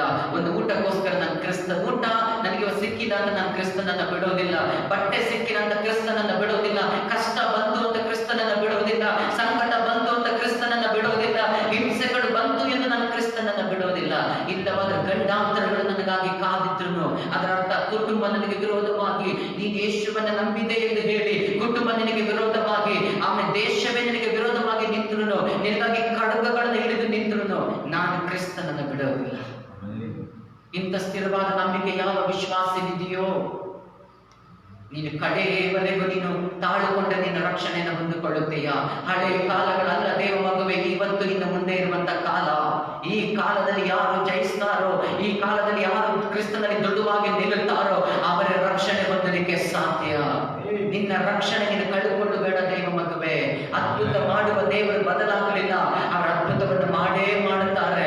ನಿನಗಾಗಿ ಅದ್ಭುತಗಳು ಕಾದಿದೆ, ಬಿಡುಗಡೆಗಳು ಕಾದಿದೆ, ಆಶೀರ್ವಾದಗಳು ಕಾದಿದೆ. ಐಗುಪ್ತ ದೇಶದಲ್ಲಿ ಮಿಡತೆಗಳ ದಂಡು ಬಂದ್ರು, ಬಂದೇ ಹೊರತು ಇಸ್ರಾಯೇಲರ ಮೇಲೆ ಬಂದಿಲ್ಲ. ಐಗುಪ್ತ ದೇಶದಲ್ಲಿ ಆನೆ ಕಲ್ಲು ಮಳೆಗಳು ಬಿದ್ರೂ ಐಗುಪ್ತದವರ ಮೇಲೆ ಬಿದ್ದೇ ಹೊರತು ಇಸ್ರಾಯೇಲ್ ಜನಗಳ ಮೇಲೆ ಬಿದ್ದಿಲ್ಲ. ಚೊಚ್ಚಲ ಮಕ್ಕಳುಗಳು ಸಂಬಂಧಿಸಲ್ಪಟ್ಟಿದ್ದು ಐಗುಪ್ತರಲ್ಲಿ ಹೊರತು ಇಸ್ರಾಯೇಲರಲ್ಲಿ ಅಲ್ಲ. ಅದರ ಅರ್ಥ ಏನು? ಇವತ್ತು ಈ ಲೋಕದಲ್ಲಿ ಎಂತ ಕಷ್ಟ ಹೋರಾಟಗಳು ಬಂದ್ರು ಅದು ನಿನ್ನ ಮೇಲೆ ಬರಲ್ಲ ಎಂದು ದೇವರು ಹೇಳ್ತಾ ಇದ್ದಾರೆ. ನಿನ್ನ ಮೇಲೆ ಬರಕ್ಕೆ ಬಿಡೋದಿಲ್ಲ. ನೀನು ಕ್ರಿಸ್ತನಲ್ಲಿ ದೃಢವಾಗಿ ನಿಂತುಕೋ, ಅವರ ವಾಕ್ಯವನ್ನು ಗಟ್ಟಿಯಾಗಿ ಹಿಡಿ. ಬೈಬಲ್ ಹೇಳುತ್ತಾ ಇದೆ, 2 ಯೋಹಾನದಲ್ಲಿ 6ನೇ ವಾಕ್ಯ ಹೇಳುತ್ತಾ ಇದೆ, ದೇವರ ಆಜ್ಞೆಗಳನ್ನು ಕೈಗೊಂಡು ನಡೆಯುವುದೇ ನಿಜವಾದ ಪ್ರೀತಿ. ಯೇಸು ಕ್ರಿಸ್ತನನ್ನು ನೀನು ಪ್ರೀತಿಸ್ತಾ ಇದೆಯಾ? ಕ್ರಿಸ್ತನನ್ನು ಪ್ರೀತಿ ಮಾಡುತ್ತಾ ಇದ್ದೀರಾ? ಹಾಗಾದ್ರೆ ಅವರ ಆಜ್ಞೆಗಳನ್ನ ಕೈಗೊಂಡು ನಡೆಯೋದೇ ನಿಜವಾದ ಪ್ರೀತಿ. ಆ ಪ್ರೀತಿ ಯಾರಲ್ಲಿರುತ್ತೋ ಅವರ ಪ್ರೀತಿ ಎಂದಿಗೂ ತಣ್ಣಗಾಗಿ ಹೋಗೋದಿಲ್ಲ. ದೇವ ಮದುವೆ ಇವತ್ತು ಆರಾಧನೆ ಇಲ್ಲ, ಅದು ದೇವರಿಗೆ ಚೆನ್ನಾಗಿ ಗೊತ್ತು. ದೇವರಿಗೆ ಗೊತ್ತಿಲ್ಲದೆ ಇದು ಸಂಭವಿಸಿಲ್ಲ. ಆದ್ರೆ ನಿನ್ನ ಮನೆಯಲ್ಲಿ ಆರಾಧನೆ, ಸಭೆಯಲ್ಲಿ ವಾಕ್ಯ ಕೇಳಕ್ಕಾಗ್ತಾ ಇಲ್ಲ, ಆದ್ರೆ ನಿಮ್ಮ ಮನೆಯಲ್ಲಿ ವಾಕ್ಯಗಳಿದೆಯಾ? ಉಪವಾಸ ಸಭೆಯಲ್ಲಿ ನಡೀತಾ ಇಲ್ಲ, ಹಾಗಾದ್ರೆ ನಿಮ್ಮ ಮನೆಯಲ್ಲಿ ನಡೀತಾ ಇದೆಯಾ? ಮನೆ ಮನೆ ಕೂಟಗಳು ನಡೀತಾ ಇಲ್ಲ, ಆದ್ರೆ ಈಗ ನಿಮ್ಮ ಮನೆಯಲ್ಲಿ ಏನ್ ನಡೀತಾ ಇದೆ? ಹಾಗಾದ್ರೆ ಮೊದಲು ಇದ್ದ ಕಾಲದಲ್ಲಿ ಇದ್ದಂತ ಕ್ರಿಸ್ತನ ಪ್ರೀತಿ ಈಗಲೂ ನಿಮ್ಮಲ್ಲಿ, ನಿಮ್ಮ ಕುಟುಂಬದಲ್ಲಿ ಇದೆಯಾ ಎಂದು ನಿಮ್ಮನ್ನು ನೀವು ಪರೀಕ್ಷೆ ಮಾಡಿಕೊಳ್ಳ್ರಿ. ಇವತ್ತು ಸಭೆಯಲ್ಲಿ ಇಷ್ಟರ ಒಳಗಡೆ ಎಷ್ಟೋ ಉಪವಾಸ ಕೂಟಗಳು ನಡೆದು ಹೋಗ್ಬೇಕಾಗಿತ್ತು, ಎಷ್ಟು ಮೀಟಿಂಗ್ಗಳು ಸಭೆಯಲ್ಲಿ ನಡಿಬೇಕಾಗಿತ್ತು. ಆದ್ರೆ ಇವತ್ತು ನಡೀಲಿಕ್ಕಾಗದ ಒಂದು ಪರಿಸ್ಥಿತಿ ಇದೆ. ಸಭೆಯಲ್ಲಿ ನಡೆದಿಲ್ಲ, ಆದ್ರೆ ನಮ್ಮ ಮನೆಯಲ್ಲಿ ನಾವು ನಡೆಸ್ತೀನಿ ಅಂತ ಹೇಳಿ ನಿಮ್ಮ ಮನೆಯಲ್ಲಿ ನೀವು ನಡೆಸಿದ್ದೀರಾ? ಗಂಡ ಹೆಂಡತಿ ಮಕ್ಕಳು ಈ ಲಾಕ್ಡೌನ್ ಆಗಿರುವಂತ ದಿನದಲ್ಲಿ ಎಷ್ಟು ಸಮಯ ದೇವರ ಮುಂದೆ ಸಮಯ ಕಳೆದಿದ್ದೀರಿ? ಎಲ್ಲಿ ನಿಮ್ಮ ಕ್ರಿಸ್ತನ ಪ್ರೀತಿ? ಎಲ್ಲಿ ದೇವರು ಮಾಡಿದ ಅದ್ಭುತಗಳನ್ನ ಎಂದೋ ಮರೆತು ಬಿಟ್ರ? ಯೇಸು ಕ್ರಿಸ್ತನು ನನಗಾಗಿ ಶಿಲುಬೆಯಲ್ಲಿ ಬಲಿಯಾಗಿದ್ದರಿಂದನೇ ನಾನು ಪಾಪದಿಂದ ಬಿಡುಗಡೆ ಹೊಂದಿದ್ದೇನೆ, ನನಗಾಗಿ ಪರಲೋಕ ತೆರೆಯಲ್ಪಟ್ಟಿದೆ, ನನ್ನ ಹೆಸರು ಪರಲೋಕದ ಜೀವಮಾತೆಯ ಪಟ್ಟಿಯಲ್ಲಿ ಬರೆದಿದೆ ಎಂದು ನೀವು ಮರೆತು ಬಿಟ್ಟಿದ್ದೀರಾ? ಈ ಭಾಗ್ಯ ಯಾರಿಗೆ ಸಿಕ್ಕಿದೆ? ನಿಮ್ಮ ಪ್ರೀತಿ ತಣ್ಣಗಾಗಿದೆಯಾ ಇಲ್ಲ ಬೆಚ್ಚಗಿದೆಯಾ ಎಂದು ನಿಮ್ಮ ನೀವು ಪರೀಕ್ಷೆ ಮಾಡಿಕೊಳ್ಳುವಂತ ದಿನ ಇವತ್ತು. ದೇವರ ಮಕ್ಕಳೇ, ಇವತ್ತು ಎಂತ ಕಠಿಣ ಕಾಲ ಬಂತು ಅಂದ್ರೆ, ಊಟ ಇಲ್ಲ ಎಂದು ಹೇಳಿ ನಡ್ಕೊಂಡು ಹೋಗಿ ಬೀದಿಯಲ್ಲಿ ಇವತ್ತು ಅನೇಕ ಜನ ಸತ್ತು ಹೋದ್ರು. ಕೆಲವರು ಸುಸೈಡ್ ಮಾಡಿಕೊಂಡ್ರು, ಕೆಲವರು ಆತ್ಮಹತ್ಯೆ ಮಾಡಿಕೊಂಡ್ರು, ಕೆಲವರು ದೇಶ ಬಿಟ್ಟು ಹೋದ್ರು. ಆದ್ರೆ ಆ ಪರಿಸ್ಥಿತಿ ನಿನ್ನ ಕುಟುಂಬದಲ್ಲಿ ಬರದಂತೆ ದೇವರು ನಿನ್ನ ನಡೆಸಿದ್ದಾರೆ ಎಂದು ನೀನು ಮರೆಯಬೇಡ. ಹಣ ಅಲ್ಲ ಜೀವನಕ್ಕೆ ಮುಖ್ಯ, ಊಟ ಅಲ್ಲ ಜೀವನಕ್ಕೆ ಮುಖ್ಯ. ದೇವರು ನನ್ನ ಸಂಗಡ ಇರುವುದಾದರೆ, ದೇವರ ಸಾನ್ನಿಧ್ಯ ನನ್ನೊಂದಿಗೆ ಇರುವುದಾದರೆ ಖಂಡಿತವಾಗಿ ದೇವರ ದೇಶದಲ್ಲಿ ನಿನ್ನ ನಿಲ್ಲಿಸ್ತಾರೆ. ಇಡೀ ಪಟ್ಟಣ ಖಾಲಿ ಆದರೂ ನಿನ್ನನ್ನು ದೇವರು ಖಾಲಿ ಮಾಡಿಸೋದಿಲ್ಲ. ಎಲ್ಲರಿಗೂ ಕೆಲಸ ಇಲ್ಲದೆ ಹೋದರೂ ನಿನಗೆ ಕೆಲಸ ಇಲ್ಲದ ಸ್ಥಿತಿಯಲ್ಲಿ ದೇವರು ನಿಲ್ಲಿಸುವುದಿಲ್ಲ. ನಂಬಿಕೆ ಇರು ದೇವರ ಮೇಲೆ. ಅದ್ಭುತಕ್ಕಾಗಿ ದೇವರು ನಂಬಬೇಡ, ಬಿಡುಗಡೆಗಾಗಿ ದೇವರು ನಂಬಬೇಡ. ಅಲ್ಲೆಲ್ಲೂಯ್ಯ. ಅದ್ಭುತ ಆಗದೆ ಇರುವಾಗ ನಂಬಿಕೆ ಹೋಗುತ್ತೆ, ಬಿಡುಗಡೆ ಆಗದೆ ಇರುವಾಗ ನಂಬಿಕೆ ಹೋಗಬಹುದು. ಆದರೆ ಯೇಸು ಕ್ರಿಸ್ತನಲ್ಲಿ ನೀನು ಮೊದಲು ಇಟ್ಟಂತ ಪ್ರೀತಿ ಬದಲು ಆಗಬಾರದು ಎಂದು ದೇವರು ಹೇಳ್ತಾ ಇದ್ದಾರೆ. ಯಾಕೆ ಇವತ್ತು ಈ ಪ್ರೀತಿ ತಣ್ಣಗಾಗುವುದಂದ್ರೆ ಏನು? ಇದನ್ನ ಒಂದು 2 ವಾರಗಳು ನಾನು ಇದನ್ನ ವಾಕ್ಯ ನಿಮಗೆ ಹೇಳ್ಬೇಕೆಂದು ನಾನು ಇಷ್ಟಪಡುತ್ತೇನೆ. ಇನ್ನು 2 ವಾರಗಳ ವಾಕ್ಯ ಇದೆ. ಸ್ವಲ್ಪವೇ ನಾನು ಈ ವಾಕ್ಯವನ್ನು ಹಂಚಿಕೊಳ್ಳುತ್ತೇನೆ. ಏನಕ್ಕಿಂತ ಪ್ರೀತಿ ತಣ್ಣಗಾಗುವಂಥದ್ದು. ಇವತ್ತು ನೋಡಿ, ಈ ಪೌಲ ಹೇಳುವಂತ ಮಾತು ಕಷ್ಟ, ಸಂಕಟ, ಅನ್ನ ಇಲ್ಲದಿರುವುದು, ವಸ್ತ್ರ ಇಲ್ಲದು, ಹಿಂಸೆ, ಗಂಡಂದರ ಕಡಲ, ಇದು ಯಾವುದು ಬಂದ್ರು ಯೇಸು ಕ್ರಿಸ್ತನಿಂದ ಪ್ರೀತಿಯನ್ನು ನನ್ನ ಅಗಲಿಸಕ್ಕಾಗಲ್ಲ. ಭೂಮಿಯಲ್ಲಿ ಒಬ್ಬನೇ ದೇವರು ಯೇಸು, ಆತನೇ ನಿಜವಾದ ಸತ್ಯ ಏಕ ದೇವರೆಂದು ನಾನು ನಂಬುತ್ತೇನೆ. ಆತನ ಮುಂದೆ ಒಬ್ಬನು ನಿಲ್ಲಕ್ಕಾಗೋದಿಲ್ಲ. ದೇವರು ಒಂದು ಮಾತು ಹೇಳಿದ್ರೆ ಸಾಕು, ನನ್ನ ಜೀವಿತ ಬದಲಾಗುತ್ತದೆ. ದೇವರ ವಾಗ್ದಾನ ಗಟ್ಟಿಯಾಗಿ ಹಿಡ್ಕೋ, ದೇವರ ವಾಕ್ಯವನ್ನು ಗಟ್ಟಿಯಾಗಿ ಹಿಡ್ಕೋ. ಆಲಯದಲ್ಲಿ ಆರಾಧನೆ ಇಲ್ಲದೆಂದ್ರೆ ಏನು? ನನ್ನ ಮನೆಯಲ್ಲಿ ನಾವು ಮಾಡುತ್ತೇವೆ. ದೇವರೇ, ಆಲಯದಲ್ಲಿದ್ದಾಗ ಮಾತ್ರ ಅಲ್ಲ ಪ್ರೀತಿ, ಎಲ್ಲ ಸಮಯದಲ್ಲಿ ನಾನು ನಿನ್ನ ಮೇಲೆ ಪ್ರೀತಿ ಇಡುತ್ತೇನೆ. ಆರಾಧನೆ ಆಲಯದಲ್ಲಿ ಮಾತ್ರವಲ್ಲ, ಮನೆಯಲ್ಲೂ ನಾವು ಮಾಡುತ್ತೇವೆ ಎಂಬ ಆಮೇಲೆ ದೃಢ ವಿಶ್ವಾಸದಲ್ಲಿ, ನಂಬಿಕೆಯಲ್ಲಿ, ದೃಢತೆಯಲ್ಲಿ ನೀವಿವತ್ತು ನಿಲ್ಬೇಕು. ಎಷ್ಟೋ ಜನಕ್ಕೆ ನಾವು ಚೈನ್ ಪ್ರೇಯರ್ ಕೊಟ್ಟಿದ್ದೀವಿ, ಎಷ್ಟು ಜನ ಮಾಡ್ತಾ ಇದ್ದಾರೆ ನಮಗೆ ಗೊತ್ತಿಲ್ಲ. ನೀನು ಒಪ್ಪುಕೊಂಡ ಮೇಲೆ ಪರಲೋಕದಲ್ಲಿ ನೋಡುತ್ತಾ ಇದೆ.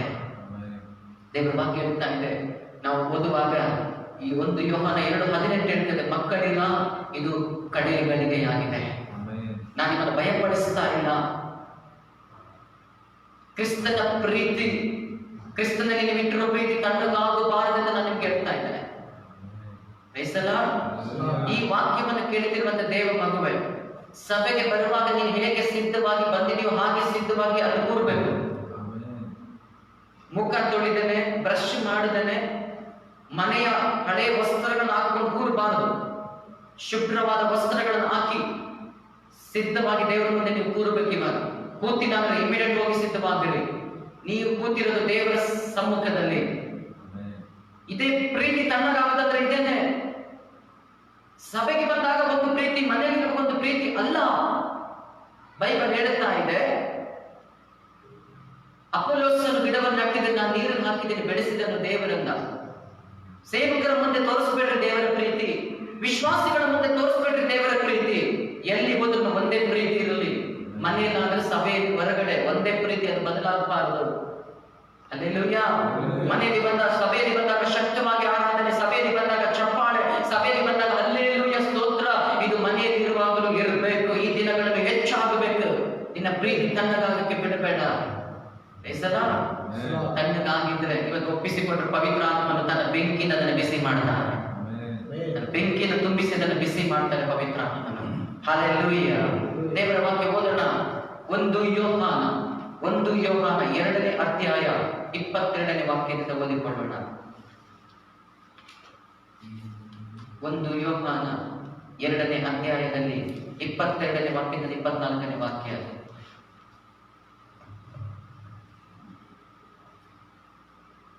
ಯೇಸು ಕ್ರಿಸ್ತನನು ಎನ್ನುವನು ಸುಳ್ಳುಗಾರನವಾದರೆ ಸುಳ್ಳುಗಾರನು ಬೇರೆಯಲ್ಲಿದ್ದಾನೆ. ಯಾವನಾದರೂ ತಾನು ತಂದೆಯನ್ನು ಮಗನನ್ನು ಅರಿಯಲು ಎಂದು ತಂದೆಗೆ ಸೇರಿದವನಲ್ಲ, ತಾನು ಮಗನಿಗೆ ಸೇರಿದವನೆಂದು ಒಪ್ಪಿಕೊಳ್ಳುವವನು ತಂದೆಗೂ ಸೇರಿದವನಾಗಿದ್ದಾನೆ. ದೇವರ ವಾಕ್ಯ ಹೇಳುತ್ತಾ ಇದೆ, ಬಹು ಮಂದಿ ಸುಳ್ಳು ಪ್ರವಾದಿಗಳು ಸಹ ಎದ್ದು ಅನೇಕರನ್ನು ಮೋಸಗೊಳಿಸುವರು. ಈ ದಿನಗಳಲ್ಲಿ ಅನೇಕ ಸುಳ್ಳು ಪ್ರವಾದಿಗಳು ಎದ್ದಿದ್ದಾರೆ ಎಂದು ದೇವರ ವಾಕ್ಯ ಹೇಳುತ್ತಾ ಇದೆ. ದೇವರು ಹೇಳ್ತಾ ಇದ್ದಾರೆ, ಯೇಸುವು ಕ್ರಿಸ್ತನಲ್ಲ ಎನ್ನುವವನು ಸುಳ್ಳುಗಾರನಲ್ಲವಾದರೆ ಸುಳ್ಳುಗಾರನು ಬೇರೆ ಎಲ್ಲಿದ್ದಾನೆ. ಯಾವನಾದರೂ ತಾನು ತಂದೆಯನ್ನು ಮಗನನ್ನು ಅರಿಯಲು ಎಂದು ಹೇಳಿದರೆ ಅವನೇ ಕ್ರಿಸ್ತ ವಿರೋಧಿ. ನಾನು ದೇವರ ಮಗನಿಗೆ ಸೇರಿದವನಲ್ಲ ಎನ್ನುವವನು ತಂದೆಗೆ ಸೇರಿದವನಲ್ಲ, ತಾನು ಮಗನಿಗೆ ಸೇರಿದವನೆಂದು ಒಪ್ಪಿಕೊಳ್ಳುವ ತಂದೆಗೂ ಸೇರಿದವನಾಗಿದ್ದಾನೆ. ನೀವಂತೂ ಯಾವ ಬೋಧನೆಯನ್ನು ಮೊದಲಿನಿಂದ ಕೇಳಿದ್ದೀರೋ ಅದು ನಿಮ್ಮಲ್ಲಿ ನೆಲೆಗೊಂಡಿರಲಿ. ಮೊದಲಿನಿಂದ ನೀವು ಕೇಳಿದ ಬೋಧನೆ ನಿಮ್ಮಲ್ಲಿ ನೆಲೆಗೊಂಡಿದ್ದರೆ ನೀವು ಸಹ ಮಗನಲ್ಲಿಯೂ ತಂದೆಯಲ್ಲಿ ನೆಲೆಗೊಂಡಿರುತ್ತೀರಿ. ಮತ್ತೆ ಕ್ರಿಸ್ತನು ತಾನು ಕೊಡುತ್ತೇನೆಂದು ನಮಗೆ ವಾಗ್ದಾನ ಮಾಡಿದ ನಿತ್ಯ ಜೀವ. ಈ ದಿನಗಳಲ್ಲಿ ಏನು ಪ್ರಸಂಗ ಬರ್ತಾ ಇದೆ, ಯೇಸು ಒಬ್ಬನೇ ದೇವರು, ತಂದೆಯೂ ಇಲ್ಲ, ಪವಿತ್ರಾತ್ಮನೂ ಇಲ್ಲ. ಯೆಹೋವ ಮಾತ್ರ ದೇವರು, ಯೇಸು ದೇವರಲ್ಲ, ಪವಿತ್ರಾತ್ಮನೂ ಇಲ್ಲ. ತಂದೆ ಮತ್ತೆ ಮಗನ ನಂಬುವರಿದ್ದಾರೆ, ಪವಿತ್ರಾತ್ಮ ನಂಬುವರಿಲ್ಲ. ತಂದೆ, ಮಗ, ಪವಿತ್ರಾತ್ಮ ಮೂವರನ್ನು ನಂಬದೇ ಇರುವವನಿಗೆ ನಿತ್ಯ ಜೀವ ಸಿಕ್ಕೋದಿಲ್ಲ. ಅದು ಮೂವರು ಇಲ್ಲ ಎಂದು ಹೇಳುವವನು ಸುಳ್ಳುಗಾರನು, ಅವನು ಕ್ರಿಸ್ತ ವಿರೋಧಿ. ಇವತ್ತು ಸಭೆಯಲ್ಲಿ ಬೋಧನೆ ಕೇಳಿ ನೀವು ನೆಲೆಗೊಂಡಿದ್ದೀರಿ. ಆದರೆ ಈ ದಿನಗಳು ಸಭೆಯಲ್ಲಿ ವಾಕ್ಯಗಳು ಸಿಗ್ತಾ ಇಲ್ಲ. ಆನ್ಲೈನ್, ಎಲ್ಲದು ಆನ್ಲೈನ್. ಸೊ ಆನ್ಲೈನ್ ನೋಡುವಾಗ ಒಬ್ಬೊಬ್ಬರು ಒಂದೊಂದು ರೀತಿ ಪ್ರಸಂಗ ಮಾಡುವವರಾಗಿದ್ದಾರೆ. ಆದರೆ ಆ ಪ್ರಸಂಗದಲ್ಲಿ ತಂದೆ, ಮಗ, ಪವಿತ್ರಾತ್ಮನ ಬಗ್ಗೆ ವಿರೋಧವಾಗಿ ಮಾತಾಡುವರಿದ್ರೆ ಅವನೇ ಕ್ರಿಸ್ತ ವಿರೋಧಿ. ಪವಿತ್ರಾತ್ಮನು ಇಲ್ಲ ಎಂದು ಹೇಳುವವನೇ ಕ್ರಿಸ್ತ ವಿರೋಧಿ. ಯೇಸು ದೇವರಲ್ಲ ಎಂದು ಹೇಳುವವನೇ ಕ್ರಿಸ್ತ ವಿರೋಧಿ. ಯೆಹೋವ ನಾಮ ಮಾತ್ರ ಅವರು ಒಂದೇ ಆರಾಧಿಸಬೇಕು ಹೇಳುವವನೇ ಕ್ರಿಸ್ತ ವಿರೋಧಿ. ನಾನು ಏನಕ್ಕೆ ಹೇಳ್ತಾ ಇದ್ದೀನಿ ವಾಕ್ಯ ಅಂದ್ರೆ, ಅನೇಕ ಸುಳ್ಳು ಪ್ರವಾದಿಗಳು ಎದ್ದಿದ್ದಾರೆ, ನಿಮ್ಮನ್ನು ಮೋಸಗೊಳಿಸ್ತಾರೆ. ಅದಕ್ಕೆ ನೀವು ಮೊದಲು ಕೇಳಿದ ಬೋಧನೆ ಬಿಟ್ಟು ಬಿಡಬಾರದು. ನೀವು ಮೊದಲು ಕೇಳಿದ ಬೋಧನೆ ನೀವು ದೃಢವಾಗಿ ನೆಲೆಗೊಂಡಿದ್ರೆ ನಿಮ್ಮನ್ನು ಯಾರು ಮೋಸಪಡಿಸಕ್ಕಾಗೋದಿಲ್ಲ. ಅರ್ಥ ಆಗ್ತಾ ಇದೆಯಾ? ಅನೇಕ ಜನ ಪ್ರೀತಿ ತಣ್ಣಗಾಗಕ್ಕೆ ಕಾರಣ ಏನು? ಅಯ್ಯೋ, ಅಲ್ಲಿ ನೋಡಿದ್ರೆ ಅವರು ಹಂಗೆ ಪ್ರಸಂಗ ಮಾಡ್ತಾ ಇದ್ದಾರೆ, ನಮ್ಮ ಪಾಸ್ಟ್ ಹೆಂಗೆ ಪ್ರಸಂಗ ಮಾಡುತ್ತಾ ಇದೆ. 2 ಪ್ರಸಂಗಗಳು ಮಧ್ಯದಲ್ಲಿ ದೊಡ್ಡ ಚಿತ್ರಣ ಮಾಡಿಕೊಂಡು ನೀವು ಏನ್ ಮಾಡ್ಬೇಕಂತ ಅರ್ಥ ಆಗ್ತಾ ಇಲ್ಲ. ಅದಕ್ಕೆ ದೇವರು ಹೇಳಿದ್ರು, ನಿನ್ನನ್ನು ಯಾವ ಸಭೆಯಲ್ಲಿ ದೇವರು ನಿಲ್ಲಿಸಿದಾರೋ, ಯಾವ ಉಪದೇಶಕರನ್ನು ದೇವರು ಕೊಟ್ಟಿದ್ದಾರೋ ಅವರ ಉಪದೇಶ ಕೇಳಿ ದೃಢವಾಗಿ ನೆಲೆ ನಿಲ್ಲು. 16 ಪ್ರಸಂಗಗಳು ನಿನ್ನನ್ನು ಮರಳುಗೊಳಿಸುತ್ತೆ. ಅದು ಕ್ರಿಸ್ತನಿಂದ, ಪವಿತ್ರಾತ್ಮನಿಂದ ಬಂದ ಪ್ರಸಂಗವಾದ ಆಶೀರ್ವಾದವಾಗಿರುತ್ತೆ. ಇಲ್ಲದೆ ಹೋದರೆ ನಿನ್ನನ್ನು ಮರಳುಗೊಳಿಸುತ್ತೆ ಮತ್ತು ನಿನ್ನನ್ನು ಮೋಸಗೊಳಿಸುತ್ತೆ. ಕೊನೆಗೆ ನಿನ್ನ ಪ್ರೀತಿ ತಣ್ಣಗಾಗಿ ಹೋಗುತ್ತೆ. ಅನೇಕ ಜನರಿಗೆ ಉತ್ತರ ಕೊಡೋಕ್ಕಾಗದೆ, ವಾದ ಮಾಡೋಕ್ಕಾಗದೆ, ಸೋತು ಹೋಗೋರು ಇವತ್ತಿದ್ದಾರೆ. ಅದಕ್ಕೆ ದೇವರು ಹೇಳ್ತಿದ್ದಾರೆ, ನೀವಂತೂ ಯಾವ ಬೋಧನೆಯನ್ನು ಮೊದಲಿಂದ ಕೇಳಿದ್ದೀರೋ ಅದು ನಿಮ್ಮಲ್ಲಿ ನೆಲೆಗೊಂಡಿರಲಿ. ಅದಕ್ಕೆ ಬೋಧನೆ ನಮ್ಮಲ್ಲಿ ನೆಲೆಗೊಂಡಿದ್ರೆ ಎಲ್ಲರಿಗೂ ನಾವು ಉತ್ತರ ಕೊಡುವರಾಗಿರ್ತೇವೆ. ಬೋಧನೆ ನಿನ್ನಲ್ಲಿ ನೆಲೆಗೊಂಡಿಲ್ವೋ ಉತ್ತರ ಕೊಡಕ್ಕಾಗೋದಿಲ್ಲ. ಹಲ್ಲೆಲೂಯಾ. ಅದಕ್ಕೆ ಇನ್ನೊಂದು ವಾಕ್ಯವನ್ನು ನಾವು ಓದಿಕೊಳ್ಳೋಣ. ಅದೇ 1 ಯೋಹಾನ 3ನೇ ಅಧ್ಯಾಯ 7ನೇ ವಾಕ್ಯ.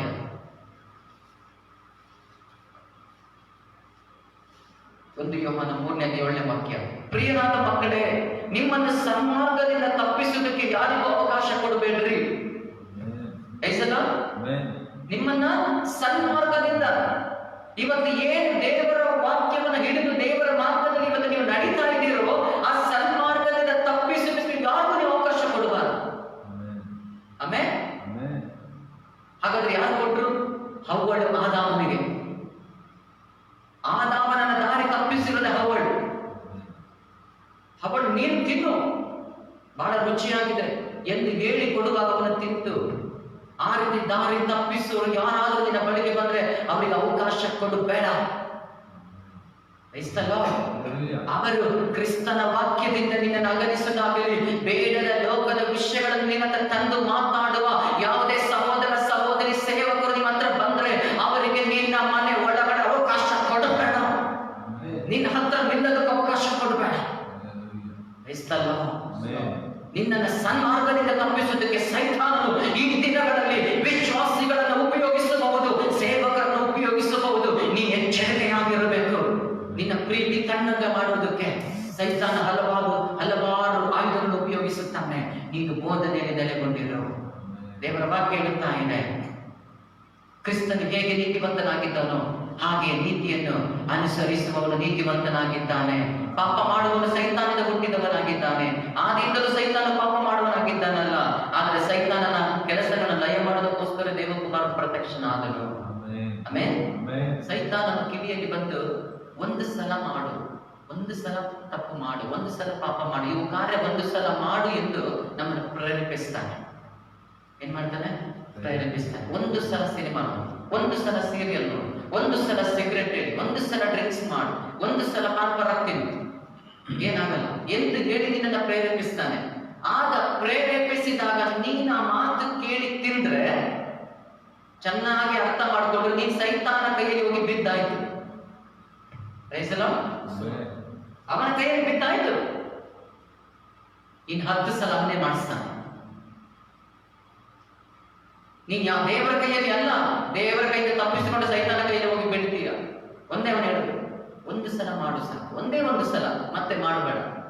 ಒಂದೇ ಸಲ ತಪ್ಪು ಮಾಡು, ದೇವರು ಕ್ಷಮಿಸ್ತಾನೆ, ಮತ್ತೆ ಮಾಡಲ್ಲ ಅಂದ್ರು ತೀರ್ಮಾನ ಮಾಡಿಕೊಂಡು ಹೃದಯದಲ್ಲಿ ಸೈತಾನ ಆಲೋಚನೆ ಕೊಡುತ್ತಾನೆ, ಕಿವಿಯಲ್ಲಿ ಬಂದು ಓದ್ತಾನೆ. ನೀನು ಹೋಗಿ ಮಾಡಿದ್ರೆ ನೀನು ಹೋಗಿ ಸೈತಾನನ ಬಲೆಯಲ್ಲಿಯೂ ಸೈತಾನ ಕೈಯಲ್ಲಿ ಹೋಗಿ ಬೀಳ್ತಾ ಇದೆಯಾ? ಆಗ ನಿನ್ನ ವಿಶುದ್ಧ ಜೀವನ, ನಂಬಿಕೆಯ ಜೀವನ, ನೀತಿವಂತಿಕೆಯ ಜೀವನ ನೀನೇ ಹಾಳು ಮಾಡಿಕೊಳ್ತೀಯಾ? ಸೈತಾನ ಹಾಳು ಮಾಡುವನಾಗಿದ್ದಾನೆ. ಹೀಗೆ ಅನೇಕ ಜನರ ಪ್ರೀತಿ ಇವತ್ತು ತಣ್ಣಗಾಗಿ ಹೋಗ್ತಾ ಇದೆ. ಹಲ್ಲೆಲೂಯಾ.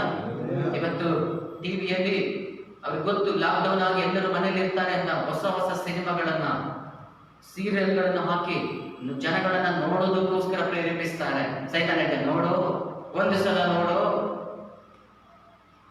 ಆಗ ನೋಡುವಾಗ ನೀನು ಗೊತ್ತಿಲ್ಲದೆ ಹೋಗಿ ಸೈತಾನ ಕೈಯಲ್ಲಿ ಬೀಳಿಗೆ ಎಚ್ಚರಿಕೆಯಾಗಿರು. ದೇವರ ವಾಕ್ಯ ಇನ್ನೊಂದು ಹೇಳ್ತಾ ಇದೆ, 1 ಯೋಹಾನ 4ನೇ ಅಧ್ಯಾಯದಲ್ಲಿ 1ನೇ ವಾಕ್ಯದಿಂದ 3ನೇ ವಾಕ್ಯ. 1 ಯೋಹಾನ 4ನೇ ಅಧ್ಯಾಯ. ಪ್ರಿಯರೇ, ಅನೇಕ ಮಂದಿ ಸುಳ್ಳು ಪ್ರವಾದಿಗಳು ಲೋಕದೊಳಗೆ ಬಂದಿರುವುದರಿಂದ ನೀವು ಆತ್ಮನ ಎಲ್ಲಾ ನುಡಿಗಳನ್ನು ನಂಬದೆ ಆಯಾ ನುಡಿಗಳು ದೇವರಿಂದ ಪ್ರೇರಿತವಾದವುಗಳು ಅಲ್ಲವೋ ಎಂದು ಅವುಗಳನ್ನು ಪರೀಕ್ಷಿಸಬೇಕು. ಪ್ರೇರೇಪಿಸುವಂತವರು ದೇವರ ಆತ್ಮನೇ ಎಂದು ತಿಳಿದುಕೊಳ್ಳುವ ಲಕ್ಷಣವೇನೆಂದರೆ, ಮನುಷ್ಯನಾಗಿ ಬಂದ ಯೇಸು ಕ್ರಿಸ್ತನನ್ನು ಒಪ್ಪಿಕೊಳ್ಳುವ ಆತ್ಮವು ದೇವರಿಂದ ಪ್ರೇರಿತವಾದದ್ದು. ಯೇಸುವನ್ನು ಒಪ್ಪದೇ ಇರುವ ಆತ್ಮವು ದೇವರಿಂದ ಪ್ರೇರಿತವಾದದ್ದಲ್ಲ, ಅದು ಕ್ರಿಸ್ತ ವಿರೋಧಿಯ ಆತ್ಮವಾಗಿದೆ. ಅದು ಬರುವುದೆಂದು ನೀವು ಕೇಳಿದಿರಲ್ಲ, ಈಗಲೂ ಲೋಕದಲ್ಲಿ ಇದೆ. ಆಮೇಲೆ ಅದಕ್ಕೆ ಪ್ರವಾದನೆಯನ್ನು ಹೇಳಿ ಓಡಬೇಡ್ರಿ. ಅನೇಕ ಮಂದಿ ಸುಳ್ಳು ಪ್ರವಾದಿಗಳು ಎದ್ದಿದ್ದಾರೆ, ಒಬ್ಬರಿಬ್ಬರು ಅಲ್ಲ, ಅನೇಕ ಮಂದಿ ಎಂದು ದೇವರು ಹೇಳ್ತಾ ಇದ್ದಾರೆ. ಎಚ್ಚರಿಕೆಯಾಗಿರಬೇಕು. ಯೇಸುವನ್ನ ದೇವರ ಮಗನು, ಯೇಸುವನ್ನ ದೇವರಿಂದ ಒಪ್ಪಿಕೊಳ್ಳೋದು ಯಾರ ನಿನ್ನ ಬಳಿಗೆ ಬಂದ್ರೆ ಅವನು ಸುಳ್ಳು ಪ್ರವಾದಿ, ಅವನು ಸುಳ್ಳು ಬೋಧಕನು, ಅವನು ಸುಳ್ಳು ಉಪದೇಶ ಮಾಡುವವನು. ಸುಳ್ಳುಗಾರನು ದೇವರಿಗೆ ಸಂಬಂಧಪಟ್ಟವನಲ್ಲ, ಅವನು ಸೈತಾನ್ಗೆ ಸಂಬಂಧಪಟ್ಟವನು. ಅವನು ಸೈತಾನಿಂದ ಬಂದಿರುವನಾಗಿರುತ್ತಾನೆ. ಹೆಸರು ಮಾತ್ರ ದೇವರ ವಾಕ್ಯ ಹೇಳ್ಕೊಂಡು ಬರ್ತಾನೆ, ಸೇವಕರಿಂದ ಹೇಳ್ಕೊಂಡು ಬರ್ತಾನೆ. ಎಚ್ಚರಿಕೆಯಾಗಿರು, ಇದನ್ನು ಕೇಳುತ್ತಾ ಅನುಸರಿಸುತ್ತಾ ನಿನ್ನ ಪ್ರೀತಿ ತಣ್ಣಗಾಗಿ ಹೋಗುತ್ತೆ. ಇನ್ನೊಂದು ವಾಕ್ಯವನ್ನು ಓದೋಣ. 2 ತಿಮೋಥಿ 4ನೇ ಅಧ್ಯಾಯದಲ್ಲಿ 2ನೇ ವಾಕ್ಯವನ್ನು ಓದಿಕೊಳ್ಳೋಣ. 2 ತಿಮೋಥಿ 4ನೇ ಅಧ್ಯಾಯ 2ನೇ ವಾಕ್ಯದಿಂದ ಹೀಗೆ ಹೇಳ್ತಾ ಇದೆ ದೇವರ ವಾಕ್ಯ. ದೇವರ ವಾಕ್ಯವನ್ನು ಸಾರು, ಅನುಕೂಲವಾದ ಕಾಲದಲ್ಲಿಯೂ ಅನುಕೂಲವಿಲ್ಲದ ಕಾಲದಲ್ಲಿಯೂ ಅದರಲ್ಲಿ ಆಸಕ್ತನಾಗಿರು. ಪೂರ್ಣ ದೀರ್ಘ ಶಾಂತಿಯಿಂದ ಉಪದೇಶಿಸುತ್ತಾ ಖಂಡಿಸು, ಗದರಿಸು, ಎಚ್ಚರಿಸು. ಯಾಕೆಂದರೆ ಜನರು ಸ್ವಸ್ಥ ಬೋಧನೆಯನ್ನು ಸಹಿಸಲಾರದ ಕಾಲವು ಬರುತ್ತದೆ. ಆಮೇಲೆ ಸ್ವಸ್ಥ ಬೋಧನೆ ನಮ್ಮನ್ನ ಪರಲೋಕ ರಾಜ್ಯಕ್ಕೂ ನಮ್ಮನ್ನ ನಿತ್ಯ ಜೀವಿತಕ್ಕೂ ನಡೆಸುವಂತ ಬೋಧನೆ ಇವತ್ತು ಯಾರು ಇಷ್ಟಪಡಲ್ಲ. ಪಾಪವನ್ನು ಖಂಡಿಸುವ ಬೋಧನೆ ಇಷ್ಟಪಡಲ್ಲ. ತಪ್ಪುಗಳನ್ನು ಖಂಡಿಸುವ ಬೋಧನೆ ಇವತ್ತು ಯಾರು ಇಷ್ಟಪಡಲ್ಲ. ನಮ್ಮನ್ನ ಪರಲೋಕ ರಾಜ್ಯಕ್ಕೆ ಸಿದ್ಧಪಡಿಸುವಂತ ಬೋಧನೆ ಯಾರು ಇಷ್ಟಪಡಲ್ಲ. ಅವರು ಇಷ್ಟಪಡುವಂತದ್ದು ಆಶೀರ್ವಾದದ ವಾಕ್ಯ, ಅದ್ಭುತಗಳನ್ನು ಮಾಡುವ, ಆಶೀರ್ವಾದಗಳನ್ನು ಹೊಂದುವ, ಮಿರಾಕಲ್ಗಳನ್ನು ಹೊಂದುವಂತ ವಾಕ್ಯವನ್ನು ಯಾರು ಹೇಳುತ್ತಾರೋ ಅದು ಅವರಿಗೆ ಇಷ್ಟ. ಸ್ವಸ್ಥ ಬೋಧನೆ ನಮ್ಮನ್ನ ಸಿದ್ಧಪಡಿಸುವಂತ, ಗುಣಪಡಿಸುವಂತ, ನಮ್ಮನ್ನ ಪರಲೋಕ ರಾಜ್ಯಕ್ಕೆ ಸಿದ್ಧಪಡಿಸುವಂತ, ಕ್ರಿಸ್ತನಿಗಾಗಿ ಜೀವಿಸುವಂತ ಉಪದೇಶಗಳು ಯಾರು ಇಷ್ಟಪಡೋದಿಲ್ಲ. ದೇವರ ಬಗ್ಗೆ ಕೆಳಗಡೆ ಹೇಳುತ್ತಾ ಇದೆ, ಅದರಲ್ಲಿ ಅವರು ತೀಟೆ ಕಿವಿಗಳುಳ್ಳವರಾಗಿ ತಮ್ಮ ದುರಾಶೆಗಳಿಗೆ ಅನುಕೂಲಕರವಾದ ಅನೇಕ ಉಪದೇಶಗಳನ್ನು ಇಟ್ಟುಕೊಳ್ಳುವರು.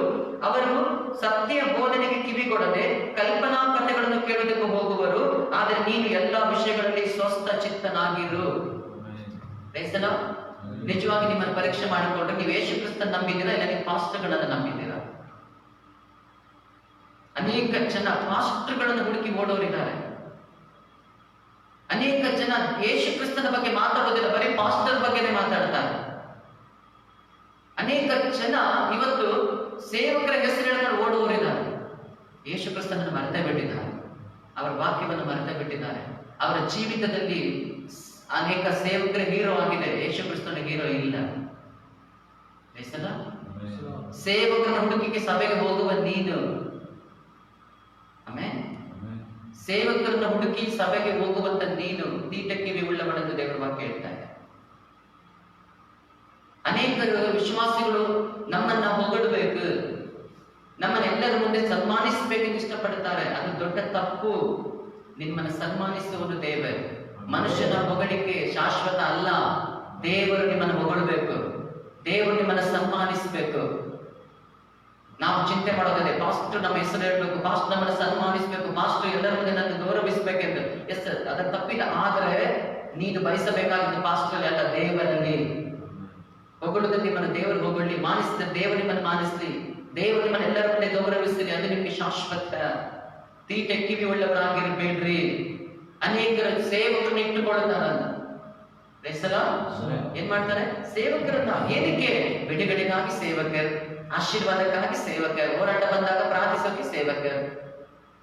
ಒಂದು ಕುಟುಂಬ ಇದೆ ನಮ್ಮ ಸಭೆಯಲ್ಲಿ, ಕಷ್ಟ ಬಂದಾಗ ಮಾತ್ರ ಪಾಸ್ಟರ್ ನೆನಪಾಗುತ್ತೆ ಅವರಿಗೆ.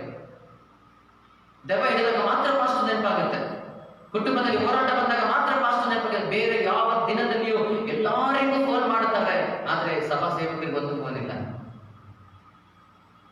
ಅವರಿಗೆ ಕಷ್ಟ ಬಂದಾಗ ಮಾತ್ರ. ಅದರ ಅರ್ಥ ಅವರು ಕ್ರಿಸ್ತನನ್ನೇ ಮರೆತು ಬಿಟ್ಟಿದ್ದಾರೆ. ಕಡೆಯ ದಿನದಲ್ಲಿ ನಿಮ್ಮ ಪ್ರೀತಿ ತಣ್ಣಗಾಗ್ತಾ ಇದೆಯಾ ಎಂದು ನೀವು ಅರಿತುಕೊಳ್ಳ್ರಿ. ಆಮೇಲೆ ದೇವರ ವಾಕ್ಯ ಪ್ರಕಟಣೆಯಲ್ಲಿ ದೇವರ ವಾಕ್ಯ ಹೆಂಗೆ ಹೇಳ್ತಾರೆ? ಪ್ರಕಟಣೆ ಕಡೆಗೆ ಹೋಗೋಣ. ಪ್ರಕಟಣೆ 2ನೇ ಅಧ್ಯಾಯ 4ನೇ ವಾಕ್ಯ.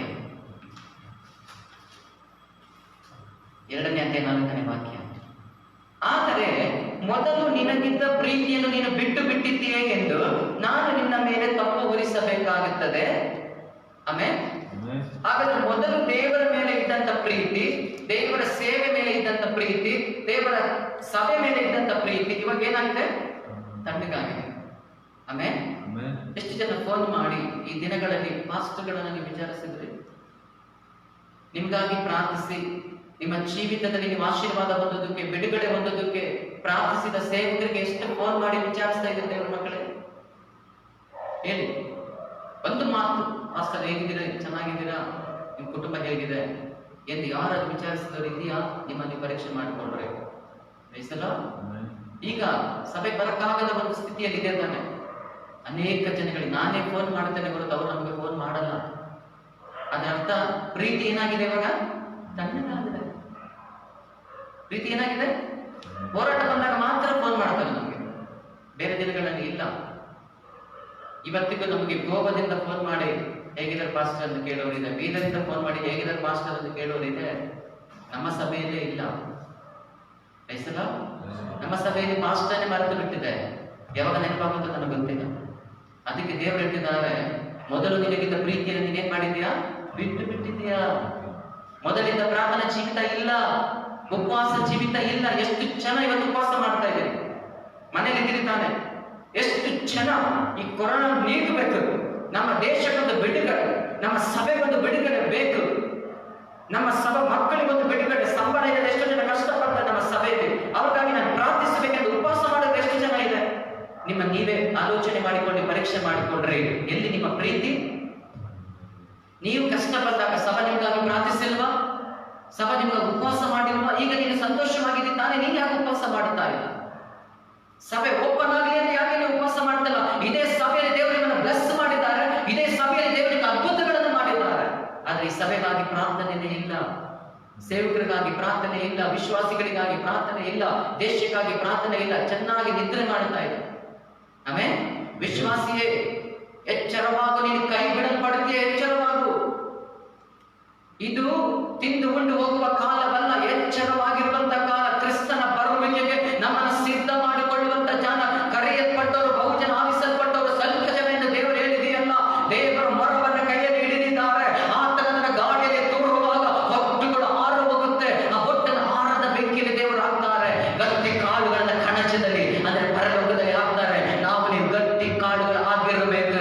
ನಾವು ಗಟ್ಟಿ ಆಗಬೇಕಂದ್ರೆ ಆರಾಧನೆಯಲ್ಲಿಯೋ, ದೇವರ ವಾಕ್ಯದಲ್ಲಿಯೋ, ನಂಬಿಕೆಯ ಜೀವಿತದಲ್ಲಿಯೋ ನಾನು ಗಟ್ಟಿಯಾದ ಒಂದು ವಿಶ್ವಾಸಿ ಆಗಬೇಕು. ನನಗೆ ಯಾರು ಕದಲಿಸಕ್ಕಾಗಲ್ಲ. ಅದಕ್ಕೆ ದೇವರು ಹೇಳಿದ್ರು, ಮೊದಲು ದೇವರ ರಾಜ್ಯಕ್ಕಾಗಿ ನೀತಿಗಾಗಿ ತವಕ ಪಡು, ಆಗ ಎಲ್ಲವೂ ನಿನ್ನನ್ನು ಹಿಂಬಾಲಿಸುತ್ತೆ. ದೇವರ ರಾಜ್ಯಕ್ಕಾಗಿ ಹಿಂಬಾಲಿಸಲ್ಲ, ಬೇರೆ ಎಲ್ಲದಕ್ಕೂ ಓಡುತ್ತಾ ಇದ್ದೀವಿ. ಅಲ್ಲೆಲ್ಲೂಯ್ಯ, ಬಯಸಲ್ವಾ?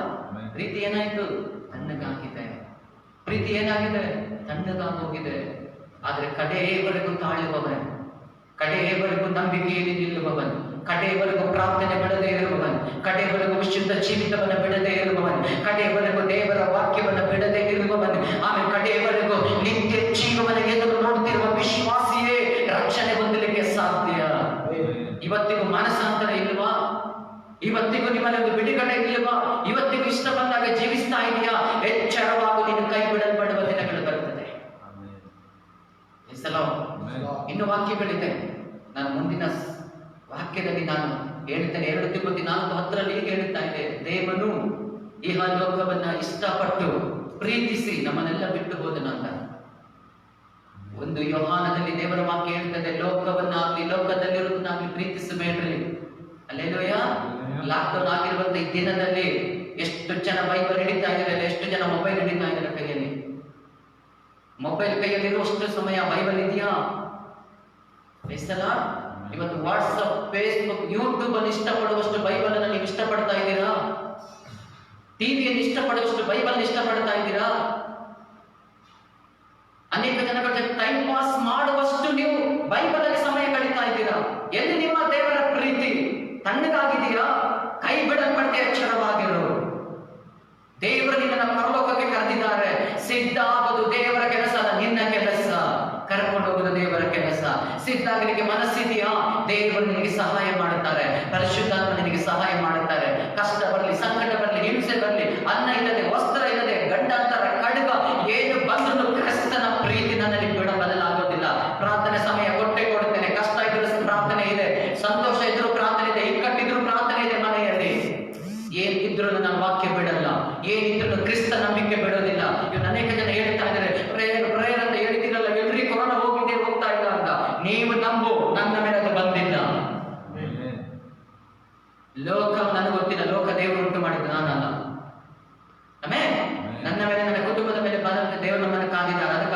ಸಂತೋಷ ಪಡು, ಹಿಂಜಾರು ಬೇಡ, ನಮ್ ಸೋತು ಹೋಗಬೇಡ ಅನ್ಯ ಜನಗಳ ಮಾತಿಗೆ.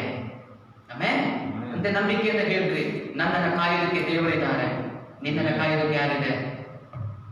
ಇಷ್ಟಲ್ಲ, ದೇವರ ವಾಕ್ಯದಲ್ಲಿ ನೆಲೆಗೊಂಡಿರುವವನು, ಅವನಿಗೆ ಯಾವ ಹಿಂಜಾರಿಕೆಯೂ ಇಲ್ಲ, ಯಾವ ಯಾತನೆಯೂ ಇಲ್ಲ, ಯಾವ ಗಾಬರಿ ಭಯವೂ ಇಲ್ಲ. ಅವನು ಧೈರ್ಯವಾಗಿರುತ್ತಾನೆ. ಕಾರಣ ಅವನ ಒಳಗಡೆ ಇರುವಂತಹ ವಾಕ್ಯ, ಅದು ಕೊಟ್ಟಿರುವ ಆತ್ಮನು ಹೇಳಿತನದ ಆತ್ಮವಲ್ಲ, ಪರಾಕ್ರಮ ಉಳ್ಳಂತಹ ಆತ್ಮನು ಧೈರ್ಯಪಡಿಸ್ತಾನೆ. ನಿನ್ನೆ ದಿನ ಕ್ರೈಸ್ತರ ನಿಜವಾದ ಕ್ರಿಸ್ತನ ಪ್ರೀತಿಯಲ್ಲಿ ನೆಲೆಗೊಂಡಿರುವ ದೇವರ ಮಕ್ಕಳು ಯಾರೆಂದು ನಾನು ನೋಡಿದೆ. ಆಮೇಲೆ ಜೀವದಲ್ಲಿರುವಾಗ ನಮ್ಮನ್ನು ಹೊಗಳೋರಿದ್ದಾರೆ, ನಮ್ಮನ್ನು ಹಿಂಬಾಲಿಸುವವರಿದ್ದಾರೆ, ನಮ್ಮ ಜೊತೆ ಬಂದು ನಡೆಯೋರಿದ್ದಾರೆ, ಸೇರೋರಿದ್ದಾರೆ, ಉಣ್ಣುವರು ತಿನ್ನುವರಿದ್ದಾರೆ. ಆದ್ರೆ ಅವ್ರು ಸತ್ತಾಗ ಯಾರು ಬರ್ತಾರೆ ಗೊತ್ತಿಲ್ಲ. ರೈಸಲ್ಲ, ನಿನ್ನೆ ನೋಡಿದೆ ಎಷ್ಟು ವರ್ಷ ಅವರ ಜೊತೆಗೆ ಬ್ರದರ್ ಬ್ರದರ್ ಎಂದು ಹೇಳಿಕೊಂಡು ಹೋಗುವಂತ ಸಹೋದರರು, ಹಾಗೆ ಆ ಬ್ರದರ್ ತೀರ್ ಹೋದಾಗ ಅವರ ಹತ್ರ ಬಾಡಿ ಮುಟ್ಟಕ್ಕೂ ಸಹ ಅವತ್ತು ಬಂದಿಲ್ಲ. ಕಾರಣ ಎಲ್ಲರೂ ಕೊರೋನಾ ಬರುತ್ತೆ ಅಂತ. ಅವ್ರಿಗೆ ಏನೂ ಇಲ್ಲ, ಪಾಪ ಅವ್ರ ಹಾರ್ಟ್ ಅಟ್ಯಾಕ್ ಆಗಿದೆ. ನನ್ನ ಮನಸ್ಸಲ್ಲಿ ಒಂದೇ ಹೇಳಿದೆ, ಕರ್ತನೆ, ಬದುಕಿರು ಸರಿ ಸತ್ರು ಸರಿನೇ, ಸಾಯೋ ತನಕ ನಿನ್ನ ಸೇವೆ ಮಾಡೋದು ನಮ್ಮ ಡ್ಯೂಟಿ. ಅದು ಪ್ರಸಂಗ ಮಾಡೋದು ಮಾತ್ರ ಅಲ್ಲ, ಹಲ್ಲಿಗೆ ಹೇಳಿ ಆರಾಧನೆ ಮಾಡೋದು ಮಾತ್ರ ಅಲ್ಲ. ದೇವರ ವಾಕ್ಯ ಸತ್ಕಾರ್ಯಗಳನ್ನ ಮಾಡುವುದಕ್ಕಾಗಿ ನೀವು ಕ್ರಿಸ್ತನಲ್ಲಿ ಸೃಷ್ಟಿಸಲ್ಪಟ್ಟಿದ್ದೇವೆ. ಯಾವ ಸೇವೆಯಾದರೂ ಅದು ಕ್ರಿಸ್ತನ ಸೇವೆ ಎಂದು ಹೇಳಿ ನೀವು ಮಾಡಬೇಕು. ಯಾರ ಮುಖವನ್ನು ನಾವೇ ನೋಡುವವರಲ್ಲ, ಯಾವ ಸಭೆಯನ್ನು ನೋಡುವವರಲ್ಲ. ಕ್ರಿಸ್ತನ ನಾಮವನ್ನ ಕೆಳಗಡೆ ಬೆಳಗ್ಗೆ ನಾವು ಬಿಡಬಾರದು. ಎಲ್ಲ ಸ್ಥಳದಲ್ಲಿ ಕ್ರಿಸ್ತನ ನಾಮವನ್ನು ನಾವು ಮೇಲಕ್ಕೆ ಎತ್ತುವರಾಗಿರಬೇಕು. ಜನಗಳ ಮುಂದೆ ಕ್ರಿಸ್ತನ ನಾಮವನ್ನು ಕಾಪಾಡುವವರಾಗಿರಬೇಕು. ಅದಕ್ಕಾಗಿ ದೇವರನ್ನ ಕರೆಯಲ್ಪಟ್ಟಿದ್ದಾರೆ. ದೇವನಾಮಕ್ಕೆ ದೂಷಣೆ ಆಗೋದಕ್ಕೆ ನಾವು ಬಿಡಬಾರದು. ದೇವರನ್ನ ಮಾನಿಸಿದ್ರೆ ದೇವರು ನಿಮ್ಮನ್ನು ಮಾನಿಸ್ತಾನೆ. ನಮ್ಮ ಸಭಾ ಸಹೋದರರಿಗೆ ನಾನು ದೇವರಿಗೆ ಸ್ತೋತ್ರ ಮಾಡುತ್ತೇನೆ. ಅವರು ಧೈರ್ಯವುಳ್ಳವರು, ನಂಬಿಕೆ ಉಳ್ಳವರು, ಕ್ರಿಸ್ತನಿಗಾಗಿ ನಿಂತಿರುವವರು. ಬ್ರದರ್ ಹೇಳಿದ್ರು, ನಮ್ಗೆಲ್ಲ ಮಾಡಕ್ಕೆ ಮನಸ್ಸಿದೆ ಅಂದ್ರೆ ಹಣ ಇಲ್ಲ ಅಂತ.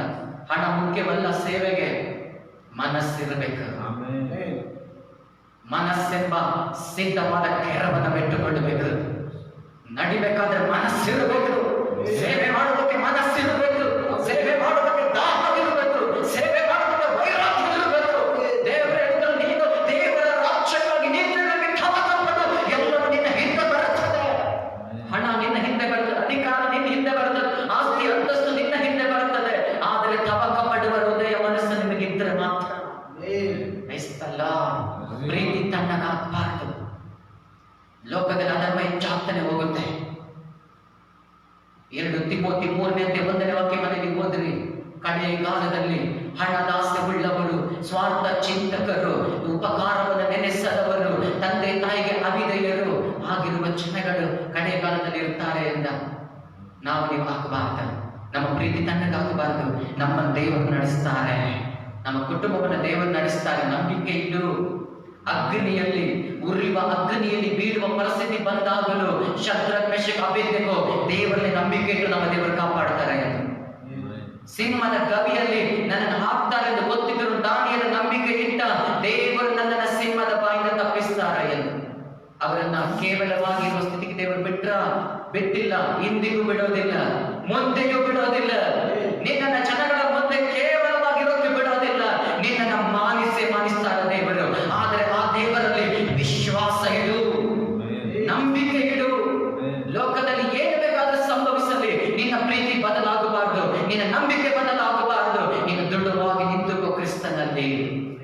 ಮನೆಯಲ್ಲಿ ಪ್ರಾರ್ಥನೆ ಚೇಂಜ್ ಮಾಡಬೇಡ, ವಾಕ್ಯದ ಸಮಯ ಚೇಂಜ್ ಮಾಡಬೇಡ.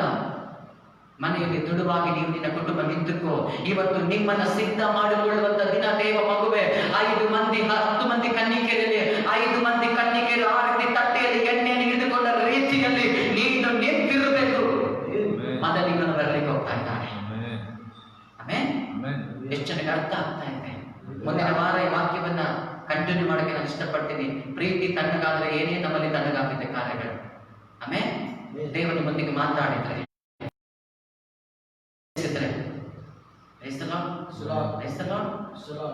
ಕಣ್ಗಳು ಮುಚ್ಚಿ ಪ್ರಾರ್ಥನೆ ಮಾಡೋಣ. ಎಲ್ಲರೂ ಸೇರಿ ಕಣ್ಗಳು ಮುಚ್ಚಿ ಪ್ರಾರ್ಥಿಸೋಣ. ಎಲ್ಲರೂ ಕಣ್ಗಳು ಮುಚ್ಚಿಕೊಳ್ಳೋಣ. ಕಣ್ಗಳು ಮುಚ್ಚಿ ಪ್ರಾರ್ಥಿಸೋಣ. Thank you Lord Jesus. ಈ ವಾಕ್ಯ ಭಾಗವನ್ನು ಕರ್ತನ ಕರದಲ್ಲಿ ಕೊಟ್ಟು ನಮ್ಮ ಪ್ರೀತಿ ತಣ್ಣಗಾಗದಂತೆ, ಕಡೆ ದಿನದಲ್ಲಿ ನಮ್ಮ ನನ್ನ ದೇವರೇ. ಸೊ ಕಡೆಯವರೆಗೂ ತಾಳುವನ್ನು ರಕ್ಷಣೆ ಹೊಂದುತ್ತಾನೆಂದು ಬರೆದಿದೆಯಲ್ಲ, ನಾನು ಎಲ್ಲವನ್ನ ತಾಳಿಕೊಂಡು ನಂಬಿಕೆಯಲ್ಲಿ ದೃಢವಾಗಿ ನಿಂತು ನಿನ್ನ ನಾಮದಲ್ಲಿ, ವಾಕ್ಯದಲ್ಲಿ ಭಯಭಕ್ತಿ ಉಳ್ಳವನಾಗಿ ಲೋಕದಲ್ಲಿ ನಾನು ಜೀವಿಸಬೇಕು ದೇವರೇ, ವಿಶುದ್ಧತೆಯಲ್ಲಿ ಜೀವಿಸಬೇಕು ದೇವರೇ. ನಿನ್ನ ಬರುವಿಕೆ ಹತ್ತಿರವಾಯಿತು, ನಾನು ನನ್ನ ಕುಟುಂಬ ಸಿದ್ಧವಾಗಬೇಕು, ನಾನು ನನ್ನ ಸಭಾ ಸಿದ್ಧವಾಗಬೇಕು ಎಂಬ ಒಂದು ಭಾರದಿಂದ ಪ್ರಾರ್ಥಿಸಿದರೆ, ಎಲ್ಲರ ಕಣ್ಗಳು ಮುಚ್ಚಿ ಪ್ರಾರ್ಥಿಸಿರಿ. ವಾಕ್ಯ ಭಾಗವನ್ನು ಕರ್ತನ ಕರದಲ್ಲಿ ಕೊಟ್ಟು ನಮ್ಮ ಮಧ್ಯದಲ್ಲಿ ಜೋಸೆಫ್ ಮಚ್ಚಂದಗಳ ಮುಂದೆ ಬಂದು ವಾಕ್ಯಭಾಗವನ್ನು ಕೇಳಿದ ದೇವರ ಮಕ್ಕಳಿಗಾಗಿ ಪ್ರಾರ್ಥನೆ ಮಾಡ್ರಿ. Thank you Jesus. Thank you Lord Jesus. ಪರಿಶುದ್ಧನ ನಾಮಕ್ಕೆ ಸ್ತೋತ್ರವಾಗಲಿ ಕರ್ತನೇ ಅಪ್ಪ. ಇದುವರೆಗೂ ರಾಜನೇ ಅಪ್ಪ ನಾವು ವಾಕ್ಯದಲ್ಲಿ ಅಪ್ಪ ನಮಗೆ ಎಚ್ಚರಿಸಿದ ಕಾರಣ ನಿಮಗೆ ಸ್ತೋತ್ರ ಮಾಡುತ್ತೇವೆ ರಾಜನೇ ಅಪ್ಪ. ಪಾಸ್ಟರ್ನಪ್ಪ ನಿಮ್ಗೆ ಒಳ್ಳೆಯದಾಗ್ಯಪ್ಪ, ನಮಗಾಗಪ್ಪ ಸಿದ್ಧ ಮಾಡಿದ್ದಕ್ಕಾಗಿ ನಿಮಗೆ ಸ್ತೋತ್ರ ಮಾಡುತ್ತೇವೆ ರಾಜನೇ ಅಪ್ಪ. ನಮ್ಮಲ್ಲಿರುವಂಥ ಪ್ರೀತಿಗಂದ್ರೆ ತಣ್ಣಗಾಗಿದ್ರೆ ಕರ್ತನೇ ಅಪ್ಪ ರಾಜನೇ ಅಪ್ಪ. ಯಾರಪ್ಪ ಕರ್ತನೇ ಅಪ್ಪ ಈ ಪ್ರೀತಿ ತಣ್ಣಗಾಗಿದ್ದೇವೆ ರಾಜನೇ ಅಪ್ಪ. ಅಪ್ಪ ಇವತ್ತಿಗೆ ಕರ್ತನೆ ಆಗಿದ್ದ ಆಶೀರ್ವಾದ ಮಾಡಿ ಕರ್ತನೇ ಅಪ್ಪ ರಾಜನೇ ಕರ್ತನೆ ಅಪ್ಪ. ಈ ವಾಕ್ಯದಲ್ಲಿ ನಡೆಯುವಂತ ಮಕ್ಕಳಾಗಿ ರಾಜನೇ ಮಾರ್ಪಡಿಸುವ ರಾಜನೇ ಅಪ್ಪ. ದಯವಾಗಿ ನೋಡುವಂತ ಎಲ್ಲ ಮಕ್ಕಳನ್ನು ರಾಜನೇ ಅಪ್ಪ, ಯಾರೇ ಪ್ರತಿ ತಡಗಾಗಿದ್ರೆ ಕರ್ತನೆ ಅಪ್ಪ, ಇವತ್ತಿ ಎದ್ದು ಕರ್ತನೆ ಅವರು ಕರ್ತನೆ ನಿನ್ನ ಸೇವೆಗಾಗಿ ರಾಜನೇ ಅವರನ್ನು ಉಪಯೋಗಿಸು ಕರ್ತನೆ ಅಪ್ಪ ರಾಜ ಅಪ್ಪ. ಈ ವಾಕ್ಯ ಅವರ ಹೃದಯದಲ್ಲಿ ಮುಟ್ಟಲಿ ಕರ್ತನೆ ಅಪ್ಪ. ಹೌದು ಕರ್ತನ ಮುಂಚೆ ಇದ್ದಂತ ಕುರಿತ ತಡಗಳಿದಂತ ಕರ್ತನೆ ಅವ್ರ ಮನಸ್ಸಿನಲ್ಲಿ ಕರ್ತನೆ ಅಪ್ಪ ಚುಚ್ಚಿ ಕರ್ತನೆ ಅಪ್ಪ ರಾಜನೇ ಅವ್ರ ಇನ್ನು ಮುಂದೆ ಕರ್ತನೆ ಅಪ್ಪ. ನಿನ್ನ ವಾಕ್ಯದ ಮುಖಾಂತರ ನಡೆಯುವಂತ ಮಕ್ಕಳಾಗಿ ರಾಜನೇ ಅಪ್ಪ ಅವರನ್ನು ಆಶೀರ್ವಾದ ಮಾಡಿ ಕರ್ತನೆ ಅಪ್ಪ. ಹೌದು ಕರ್ತನೆ ಅಪ್ಪ. ಮುಂದಿನ ವಾರ ಕರ್ತನೆ ಪಾಸ್ಟರ್ ವಾಕ್ಯ ಹೇಳುವಾಗ ರಾಜನೇ ಅಪ್ಪ, ಮುಂದಿನ ವಾರ ಅವರು ಕರ್ತನೆ ಅಪ್ಪ ಎಲ್ಲರ ಪ್ರೀತಿ ಕರ್ತನೆ ಬಿಸಿಯಾಗಿ ಕರ್ತನೆ ಅಪ್ಪ ನಿನಗೆ ಸೇವಕರನ್ನು ಆಶೀರ್ವಾದ ಮಾಡು ಕರ್ತನೆ ಅಪ್ಪ ರಾಜನೇ ಅಪ್ಪ. ಹಾಗೆ ಮಾಡಿದಕ್ಕಾಗಿ ಸ್ತೋತ್ರ ಕರ್ತನೆ ಅಪ್ಪ. ಎಲ್ಲ ಸ್ತುತಿ ಗಾನ ಸಲ್ಲಿಸುತ್ತ ಯೇಸುವಿನ ನಾಮದಲ್ಲಿ ಪ್ರಾರ್ಥನೆ ಬೇಡ್ತೇವೆ ತಂದೆ. ಹಲ್ಲೆಲೂಯಾ. ಕರ್ತನಿಗಾಗಿ ತಂದಿರುವ ಸ್ತೋತ್ರ ಕಾಣಿಕೆ ನಮ್ಮ ಕರದಲ್ಲಿ ತೆಗೆದುಕೊಳ್ಳೋಣ, ಪ್ರಾರ್ಥನೆ ಮಾಡೋಣ. ಪರಿಶುದ್ಧನು ಮಹೋನ್ನತನು ಭೂಪರಲೋಕದ ಒಡೆಯನಾಗಿರುವ ಯೇಸುವೇ, ನಿಮ್ಮ ಉನ್ನತವಾದ ನಾಮಕ್ಕೆ ಸ್ತೋತ್ರ. ಆರಾಧನೆಯಲ್ಲಿ ವಾಕ್ಯದ ನಮ್ಮನ್ನು ನಡೆಸಿ ಕರ್ತನೆ ಕಾಣಿಕೆ ಭಾಗಕ್ಕೆ ನಾವು ಬಂದಿದ್ದೇವೆ. ನಿನ್ನ ವಾಕ್ಯ ಹೀಗೆ ಹೇಳುತ್ತಾ ಇದೆ, ಕಾಣಿಕೆ ಇಲ್ಲದೆ ಆಮೇಲೆ ಯಾರು ನನ್ನ ಸನ್ನಿಧಿಯಲ್ಲಿ ಕಾಣಿಸಿಕೊಳ್ಳಬಾರದು. ಪ್ರತಿಯೊಬ್ಬರು ಆನೆಗೆ ಬರುವಾಗ ಕಾಣಿಕೆಯೊಂದಿಗೆ ಬರಬೇಕೆಂದು ನಿನ್ನ ವಾಕ್ಯದಲ್ಲಿ ಬರೆದಿದೆ. ನಿನ್ನ ಆದಾಯದಿಂದಲೂ ಬೆಳೆಯ ಪ್ರಥಮ ಫಲದಿಂದಲೂ ನೀನು ಕರ್ತನನ್ನು ಸನ್ಮಾನಿಸು, ಹೀಗೆ ಸನ್ಮಾನಿಸಿದರೆ ದೇಶದಲ್ಲಿ ನಿನಗೆ ಮೇಲಾಗುತ್ತೆ ಎಂದು ಬರೆದಿದೆ. ಕರ್ತನೆ, ಈ ಕಾಣಿಕೆಯನ್ನ ಕೊಡುವ ಮಕ್ಕಳನ್ನು ಆಶೀರ್ವದಿಸು. ಇದಕ್ಕೆ 2ರಷ್ಟು 100ರಷ್ಟು 1000ರಷ್ಟು ಪ್ರತಿಫಲ ಕೊಡು ಅಪ್ಪ. ಧರ್ಮೋಪದೇಶ ಕಾಂಡದ ನಿನ್ನ ವಾಕ್ಯ ಹೇಳುತ್ತಾ ಇದೆ. ಆಮೇಲೆ 11ನೇ ಅಧ್ಯಾಯದಲ್ಲಿ ನೋಡುವಾಗ ನೀವು ಈಗ ಇರುವುದಕ್ಕಿಂತಲೂ 1000ರಷ್ಟು ಆಗುವ ಹಾಗೆ ನಾನು ನಿಮ್ಮನ್ನ ಅಭಿವೃದ್ಧಿ ಪಡಿಸುತ್ತೇನೆ ಎಂದು ಬರೆದಿದೆಯಲ್ಲ. ಆಶೀರ್ವಾದ ಎಲ್ಲ ಮಕ್ಕಳ ಮೇಲೆ ಕೊಡು. ಬಿತ್ತುವರಿಗೆ ಬೀಜವನ್ನ, ಉಣ್ಣುವರಿಗೆ ಆಹಾರವನ್ನ, ತಿರುಗಿ ಬಿತ್ತುವುದಕ್ಕೆ ಬೀಜವನ್ನ ಕೊಟ್ಟು ಅವರ ಧರ್ಮ ಕಾರ್ಯವನ್ನು ಹೆಚ್ಚಿಸಿ ಅಭಿವೃದ್ಧಿ ಮಾಡು ಎಂದು ನಾನು ಪ್ರಾರ್ಥಿಸ್ತಾ ಇದ್ದೇನೆ. ಕೊಡಿರಿ, ನಿಮಗೆ ಕೊಡಲ್ಪಡುತ್ತದೆ ಎಂದು ಬರೆದಿದೆಯಲ್ಲ. ಅದರ ಪ್ರಕಾರ ತಿರುಗಿ ಅವರಿಗೆ ಮಾನಿಸಿ ಅವರ ಕುಟುಂಬವನ್ನು ಆಶೀರ್ವದಿಸು. ಪ್ರಾರ್ಥನೆ ಕೇಳಿದಕ್ಕೆ ಸ್ತೋತ್ರ, ಯೇಸು ಕ್ರಿಸ್ತ ನಾಮದಲ್ಲಿ ತಂದೆಗೆ amen. Thank you Lord Jesus. ನಾವು ಪ್ರಾರ್ಥನೆ ಮಾಡಿಕೊಳ್ಳೋಣ. ಪರಿಶುದ್ಧನು ಮಹೋನ್ನತನು ಸರ್ವಶಕ್ತನಾಗಿರುವಂತ ಯೇಸುವೇ, ಇದುವರೆಗೂ ನಮ್ಮನೆ ಕೂಟದಲ್ಲಿ ಆಶೀರ್ವದಿಸಿದ್ದಕ್ಕೆ ಸ್ತೋತ್ರ. ಯಾರ್ಯಾರು ದೇವರಿಗೆ ಆನ್ಲೈನ್ ನೋಡಿದಾರೋ ನೋಡ್ತಾ ಇರೋ ಮುಂದೆ ನೋಡುವವರಲ್ಲಿ ಆಶೀರ್ವಾದ ಮಾಡು. ಅವರ ಜೀವಿತದಲ್ಲಿ ಅವರಿಟ್ಟಿರುವ ಪ್ರತಿಯೊಂದು ವಿಷಯಗಳ ಒಂದು ಬಿಡುಗಡೆ ಅದ್ಭುತಗಳನ್ನು ಮಾಡು ಕರ್ತನೆ ಅಪ್ಪ. ಈ ಕೂಟ ಎಲ್ಲರಿಗೂ ಒಂದು ಆಶೀರ್ವಾದವಾಗಿದೆ ಎಂದು ನಾನು ನಂಬುತ್ತೇನೆ ಸ್ವಾಮಿ. ನಮ್ಮಲ್ಲಿ ಆಲಯದಲ್ಲಿ ಬರಮಾಡಿ ಈ ಒಂದು ರೆಕಾರ್ಡಿಂಗ್ ಮಾಡುವಂತೆ ಕೃಪೆ ಕೊಟ್ಟಿದ್ದಕ್ಕೆ ಸ್ತೋತ್ರ. ಆರಾಧನೆಯಲ್ಲಿ, ವಾಕ್ಯದಲ್ಲಿಯೂ, ಕಾಣಿಕೆ ಭಾಗದಲ್ಲಿ ನಿನ್ನ ನಾಮ ಮಹಿಮೆ ಹೊಂದಿದ್ದಕ್ಕಾಗಿ ಸ್ತೋತ್ರ. ಮುಂದಿನ ದಿನಗಳು ನಮ್ಮ ಆಲಯದಲ್ಲಿ ಬಂದು ಆರಾಧಿಸುವುದಕ್ಕೆ ಕೃಪೆ ಕೊಡು. ಈ ದೇಶದಲ್ಲಿ ವ್ಯಾಪರಿಸಿದ ಕೊರೋನಾ ರೋಗ ಯೇಸುವಿನ ನಾಮದಲ್ಲಿ ಸಂಪೂರ್ಣ ನೀಗಿಸಿ ಎಂಬುದು ಬಿಡುಗಡೆ ಕೊಡು ರಾಜ. ಸಭೆಗೆ ಬರುವ ಮಕ್ಕಳು, ಆನ್ಲೈನ್ ನೋಡುವ ಮಕ್ಕಳು ಯಾರ ಮೇಲೆ ಈ ರೋಗ ವ್ಯಾಪರಿಸಬಾರದು ಯೇಸು ನಾಮದಲ್ಲಿ. ನಮ್ಮ ಪಟ್ಟಣ ಮೇಲೆ ಅದು ಬರಬಾರದು ಯೇಸುವಿನ ನಾಮದಲ್ಲಿ ಸಂಪೂರ್ಣವಾಗಿ ನೀಗಿಸಿ ಇದರ ಮೇಲೆ ಜಯ, ಬಿಡುಗಡೆಯ ಅಧಿಕಾರವನ್ನು ಕೊಡಬೇಕಾಗಿ ಪ್ರಾರ್ಥಿಸ್ತಾ ಇದ್ದೇನೆ ಕರ್ತನ. ಹಾಗೆ ಮಾಡೋದಕ್ಕಾಗಿ ಸ್ತೋತ್ರ. ನಿನ್ನೆ ಅಪ್ಪ ದೇವರ ಸ್ತೋತ್ರ, ಮೊನ್ನೆ ಕರ್ತನಲ್ಲಿ ನಿದ್ರೆ ಹೋದ ರಾಬರ್ಟ್ ಬಕಿಯನಾಥ ಎಂಬ ಸಹೋದರನನ್ನು, ಅವರ ಕುಟುಂಬವನ್ನು ಆಶೀರ್ವಾದ ಮಾಡು. ಆ ಸಹೋದರನು ನಿನ್ನಲ್ಲಿ ನಿದ್ರೆ ಹೋಗಿದ್ದಕ್ಕಾಗಿ ಸ್ತೋತ್ರ. ನಿನ್ನ ಬರುವಿಕೆಯಲ್ಲಿ ದೇವರ ತುತ್ತೂರಿ ಶಬ್ದ ಓದುವಾಗ ಅದು ಮಾರ್ಪಡುವುದಕ್ಕಾಗಿ ಸ್ತೋತ್ರ. ಸಹೋದರಿಯನ್ನು, ಅವರ ಕುಟುಂಬವನ್ನು ಸಂತೈಸು, ಅವರ ದುಃಖವನ್ನು ನೀಗಿಸಿ ಕರ್ತನೆ. ಅವರ ಸಭಾ ಆ ಸೇವೆಗೆ ಬಂದು ಪ್ರಯಾಸ ಪಟ್ಟ ಪ್ರತಿಯೊಂದು ಸಹೋದರರನ್ನ, ಸೇವಕರುಗಳನ್ನ ಆಶೀರ್ವಾದ ಮಾಡು. ಪ್ರಾರ್ಥನೆ ಕೇಳಿದಕ್ಕಾಗಿ ಸ್ತೋತ್ರ. ನಮ್ಮ ಸಭೆ ಎಲ್ಲ ಮಕ್ಕಳನ್ನು ನೀನು ಆಶೀರ್ವದಿಸು. ನನ್ನ ಕುಟುಂಬವನ್ನು ಸಹ, ಈ ಬಿಲ್ಡಿಂಗ್ ಅವರ ಕುಟುಂಬವನ್ನು ಸಹ ನೀನು ಆಶೀರ್ವದಿಸು. ಈ ಸ್ಟ್ರೀಟ್ ಅಲ್ಲಿ ಪಟ್ಟಣದಲ್ಲಿರುವ ನನ್ನ ಮಕ್ಕಳು ಎಲ್ಲ ಜನಗಳನ್ನ ಆಶೀರ್ವಾದ ಮಾಡು. ಪ್ರಾರ್ಥನೆ ಕೇಳಿದಕ್ಕಾಗಿ ಸ್ತೋತ್ರ. ಸಕಲ ಸ್ತುತಿ ಘನವಾದ ಮಹಿಮೆ ಒಬ್ಬರಿಗೆ ಸಲ್ಲಿಸಿ ಯೇಸು ಕ್ರಿಸ್ತನ ನಾಮದಲ್ಲಿ ಪ್ರಾರ್ಥಿಸುತ್ತೇನೆ ಪರಲೋಕದ ತಂದೆಯೇ, amen, amen, amen. Praise Lord. ಆಶೀರ್ವಾದ ಹೊಂದಿಕೊಳ್ಳೋಣ. ತಂದೆಯಾದ ದೇವರ ಪ್ರೀತಿಯು, ಕರ್ತನಾದ ಯೇಸು ಕ್ರಿಸ್ತನ ಕೃಪೆಯು, ಸಮಾಧಾನವು, ಪರಿಶುದ್ಧಾತ್ಮನ ಅನ್ಯನೊಂದಿಗೆ ಕೂಡಿ ಬಂದವರ ಸಕಲ ಸಭೆಯ ಸಂಗಡ ಯೇಸು ಕ್ರಿಸ್ತನ ಇಲ್ಲದೆ ಬರವಣಿಗೆ ತನಕ ಇರಲಿ. ಆಮೆನ್. ಜಯ ಕೊಟ್ಟ ದೇವರಿಗೆ ಕರಗಳಿಂದ ನಾವು ಮೈಗೆ ಸಲ್ಲಿಸುತ್ತೇವೆ.